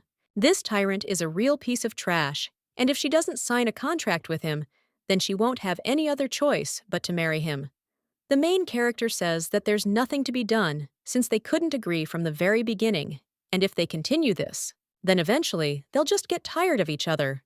The guy says that this is too hasty a conclusion, and the main characters don't answer that this is not true at all, because the reason he broke the contract is that he doesn't intend to compromise. Therefore, what kind of equal agreement can we talk about in such a situation? The man at this time is going to answer something and remembers how he was in the years of his golden youth. He threw papers that were brought to him and ordered them to be redone. He tore them up with ease and asked if they really called such a description a report. After that, he developed a bad habit of tearing up documents. The guy understands that no one ever focused on the fact that he was tearing up documents, and couldn't he just write them again? The main character at this time asks if he likes it when someone ignores his opinion. The girl also says that it is incredibly unpleasant for her, and the situation where she is not perceived as an equal harms her self-esteem and makes her feel bad throughout the day. At this time, the guy asks if she wants to say that his actions have ruined her mood, to which the lady replies that yes, and to be honest, she doesn't feel very well. The brunette thinks that he is kind of helping her here, so why should he also watch his actions? Jubilian claims that since it is difficult to negotiate with him, she decided that she should stop all this, because in any case, their contract is based on her request. At that moment, something inside the guy clicked, and he realized that if he continued to insist on his own, he would lose her forever. After that, he kept thinking that he didn't care. But when he looks at the sad expression on the lady's face, he immediately says that he was wrong. A little while later, the guy asks if he really just needs to sign there, to which the girl agrees and wonders why such a change. It's strange to see him so polite and calm. After which the contract is finally concluded, and the lady understands that she has finally managed it. At this time, the brunette is thinking why he has the feeling that he was used, and the main character asks if it is possible to immediately announce their relationship. There is a tea party at Count Terence's house soon, so they will go there together. The brunette at this time asks if she knows who is going to attend this tea party. The girl replies that her friend Miss Arlo and her friends. Max understands that, as he thought, she does not know that Mikail is going to visit there. A little while ago, Madame Pricia said that it was strange that Miss Terence personally invited Sir Mikail and did not inform others about it. At the same moment, the brunette says that then he must also be present. He understood that he would definitely give Mikail a gift in the form of his discouraged face. The main character, looking at the couple, does not think about what he is so passionate about. But in any case, all's well that ends well. A little while later, the day of the tea party at the residence of Count Terence arrived, and the aristocrats looked at the lady in shock and asked what this meant.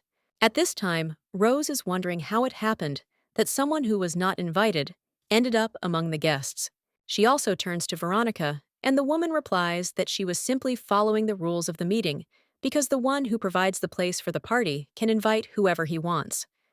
However, the lady says that the other day, she mentioned that for this it is necessary to obtain the consent of 2 participants.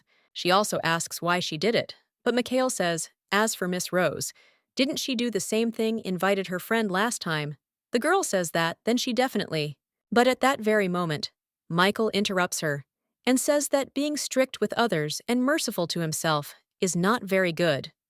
One of the people claims that Sir Mikail's words make sense because they agreed to Lady Floraine's presence at that tea party after Miss Arlo sent her an invitation. Another lady says that since it turned out that way, what will change if an exception is made for 2 guests? Mikail smiles after that and thanks the beautiful ladies. Rose wonders what is wrong with all of them, and if Lady Florine finds out that Mikail is there, she will definitely not be very comfortable. But everyone is so excited as if it does not matter to them. A little while later, the main character enters the room and says that she arrived at the strictly appointed time, but everyone arrived so early. Mikail, looking at her, is shocked because he sees another man standing next to the lady. The main character at this time asks if the tea party has started yet. Mikail is shocked and wonders who this idiot standing near Jubilian is. The guy remembers how he asked Lady Veronica if she could invite him to a desperate party because he is very worried about her, because Lady Florine will be there. The guy understands that since then, everything went like clockwork, and as always, he easily managed to persuade young ladies to his side. Rose Marie Arlo turned out to be surprisingly friendly Jubilian, while she did the same thing last time. When all the ladies went over to his side, the guy understood that all that was left was to wait for the cherry on the cake, and that was the arrival of Jubilian. Well, when the lady came, she was not alone. Rose at the same moment turns to Lady Florine and apologizes for being rude, but wonders who this person is next to her. The main character replies that it is her beloved Max, and all the ladies are immediately delighted and also understand that Lady Florine does have a lover, and they thought that these were ridiculous rumors. Rose immediately says that they look so good together, and the main character, looking at her partner, understands that he is pretending well, and when everything is over, she will have to praise him. Rose immediately says that it is a great honor for her to meet Lady Floraine's lover, after which she also says that, in fact, there are more at this party, someone, and the main character looking to the side where the other ladies are looking, sees Mikail and thinks why he is there. Max understands that they finally met this vile idiot. The blonde is thinking at this time what is wrong with this scoundrel, and how dare he look down on him. The other aristocrats at this time understand that they can observe the scene of the battle of the former and current lover. Mikail wonders if Jubalion has decided to act in this way and boldly leave him and start a new affair. But then he realizes that he needs to calm down because it is Jubalion, and she is like an open book. He is sure that the lady started all this only to attract his attention, and since she only mentioned his name, it means that he most likely either comes from a very poor family or is a commoner. The girl is trying to provoke him using such a non-entity, so let her get ready because today he will get on her nerves. The guy at the same moment, with a smile on his face, tells Jubalion that they haven't seen each other for a long time, and Max gets furious and realizes that he's about to slam his face against the wall. Jubalion is thinking why Mikail is behaving this way, and are they in a relationship where they can greet each other with a smile on their face? Once, Jubalion, I was in love with this smile and chased after him until he fell into eternal sleep, if only to see her on his lips. Well now, as is not surprising, these memories do not cause any emotions in her, and the lady only indifferently says that they have not seen each other for a long time. The girl immediately turns to Max, and with a smile on her face thanks him for seeing her off, and also says that they will see each other a little later. The guy immediately hugs the lady, and looking at Mikail, she thinks that he should look carefully, because the place next to Jubalion is now his. The main character wonders if the guy is angry and why he has such a strange expression on his face. Rose at this time says that she has a proposal, because at today's party, they already have one unexpected guest, so she does not think that anyone will be against if their company increases a little more. She also asks her friends what they think about the main character reflects. Doesn't she mean Max now? One of the ladies at the same moment says that she agrees, and the other says that she does too. The main character thinks that this is not it, because at least the guy is doing a great job of his role now. But Max is a time bomb, after which she thanks them.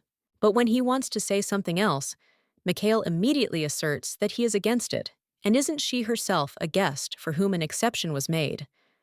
The main character thinks that she is there as an exception, but she doesn't have to tell him about it.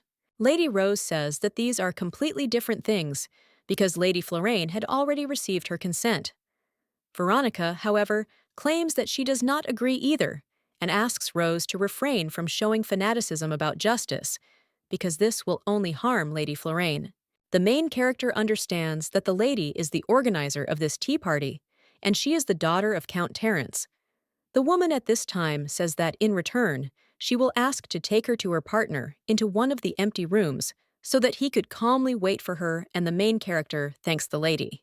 Jubalion understands that she would have to take care of Max throughout the entire tea party, but thanks to this lady, the problem resolved itself, and for some reason it seems to her that they are somewhat similar. At this point, Veronica turns around and realizes that all attention is focused only on them. And it's all because of that woman. A little while later, they are sitting at the table. Mikail turns to Veronica and tells her to wait, after which he wipes her mouth with his finger.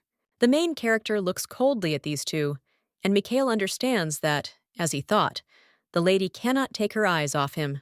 It is so predictable, because she could not forget him so easily, and no matter how hard the lady tried, she was in his hands. The blonde immediately tells Veronica that the tea is amazing, and the girl thanks him. The main character at this time understands why she thought that they were so similar, but it is because she is also head over heels in love with Mikail, just like Jubalion once was. From her point of view, there is not a drop of sincerity in this picture, and in the end, Mikail is destined to marry the princess, and in the end, everything will end in complete collapse. So she hopes that this lady will not take the path of a villain. Max is quietly waiting for Jubalion in the guest room. He also remembers how the lady told him to try not to do anything wrong, and suggested doing without scandals. The guy now understands that his place is not there at all, because it is known what this idiot Mikail is doing now. And then, when greeting, he smiled so much that it really pisses him off. The guy remembers how in one of the reports the woman said that what was really sad was that although Lady Florane was criticized for being too attached to this guy, but he never stood up for her and at the same time used her money and the Duke's reputation without a twinge of conscience.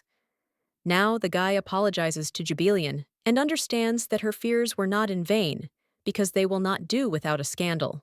After which, he understands everything that needs to be started. At this time, Mikail turns to Lady Veronica and tells her to try this cake. The woman blushes a little, and the guy turns to her again and asks if she would like to go for a walk with him sometime. The lady immediately replies that she would be happy to ask me what day would be most convenient for him to meet. The guy understands that it doesn't matter to him at all, because the only thing that worries him now is Jubilian's reaction to hearing this conversation. In the past, the lady couldn't stand it when women hung around him, and he even presented it as if he was going to go on a date with Veronica, so now she's probably at her limit. Well, when he looks at the lady, he sees something smiling and asks if she says that this guy looks like a cat. But it's true, after looking at his habits, he's exactly the same. Rose replies that when the lady introduced him to them, it never even occurred to her that he could be like that. Well, another girl says that when she saw her lover for the first time, he seemed very scary, so she can't even imagine something like that. Mikail, looking at all this, understands that this is very strange because Jubilian is not looking at him. Rose at this time tells her friends that she has a proposition for all of them. It is nothing special, and she would simply like to put forward Lady Florane's candidacy. As a new member of their community, she then asks what they think about it. The main character is a little embarrassed by this, and says that she is, of course, grateful to Rose. But there is no need to be so zealous. Her interlocutor replies that this is not at all a burden to her, because she believes that Lady Florane has every right to do this. Mikail at this time thinks why she makes such a sweet expression only for those women and not for him. The girl also says that she is really fine. But one of the ladies says that if the candidate is Lady Florane, she is all for it, and her interlocutor says that she is too. Jubilian knows she's at a loss, but this could be her chance to bond with her peers. However, if they ever decide to kick her out, it won't surprise anyone, so it's worth politely refusing. Veronica immediately says that he's opposite. After all, there are certain conditions for Togo to get into their community, and she believes that all the rules must be followed. Rose claims that the lady is talking about the conditions they set when they first formed the community, and she is right. The main character says that if she doesn't meet the requirements, then nothing can be done, and there's no need to worry about it. But when the lady turns around, she sees Max in the window and wonders if he is normal at all. She just asked to sit quietly in the restroom, and what should she do if someone present saw him? The girl also wonders how long he has been sitting there, and what if someone suddenly notices his absence? At the same moment, Mikail thinks why the lady keeps looking sideways towards the window, and when he also looks there, he sees Max. Rose at this time turns to Lady Florane and asks if she is listening, to which the girl replies that of course she is, but understands that she needs to return him back to the room as soon as possible. Mikail is shocked and wonders why she is looking at this idiot, because he is sitting right in front of her. And what's so special about this guy? The brunette just grins and points to Mikail, that he's a total bummer. The blonde gets really angry about this and realizes that he just needs to look at this idiot. He immediately gets up from his seat and says that he will go get some fresh air and will return immediately. Veronica wants to say that she will go with him, but the guy immediately pushes her hand away and says he wants to go alone. The guy understands that this brunette is an arrogant bastard, so he will put him into eternal sleep. At this time, the main character is already imagining how the Duke will ask if Max was really following the community meeting and there are only crazy people around. No matter how much the girl thought about it, Max is definitely one of those people, so my father will immediately offer her to marry the crown prince. The girl also understands that if he gets caught, everything will be over. But when the ladies look out the window again, they see that the guy is missing. At that moment, one of the ladies says that she is really looking forward to it. The other one replies that the tavern is so interested in what the special tea that Lady Florane brews tastes like. The main character is thinking about what they are talking about and what kind of tea. Rose claims that she is also all in anticipation, and the girl asks what they are talking about. Her interlocutor replies that it is about a special person that the lady will prepare for the tea party, and this is a condition for joining their community. While the ladies thank her for her consent, Jubelian is shocked and wonders if, while she was distracted by Max, they had already planned everything in detail. At this point, Mikail screams for the guy to come out immediately because he won't let him get away with his jokes. The servant turns to the young master and asks him to wait. But Max, at the same moment, says that he is there, and Mikail crawled in a bit late. He also looks at his partner as if he were a nobody, which only makes him angrier. The main character washes her hands at this time and realizes that she accidentally agreed to host a tea party. Well, at that very moment, someone else addresses her, and the girl realizes that it is Veronica.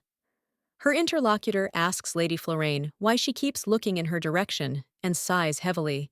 Jubelian understands that it seems she showed her emotions, after which everyone tells him that she was angry with Mikail. Veronica asks what the lady means, and the main character replies that she was also often used, and before she believed that Mikail's kindness was sincere. Her interlocutor asks what it means to be used, and whether the lady wants to say that she was used. Jubelian thinks that she understands that the girl does not want to admit it, and she behaved in exactly the same way.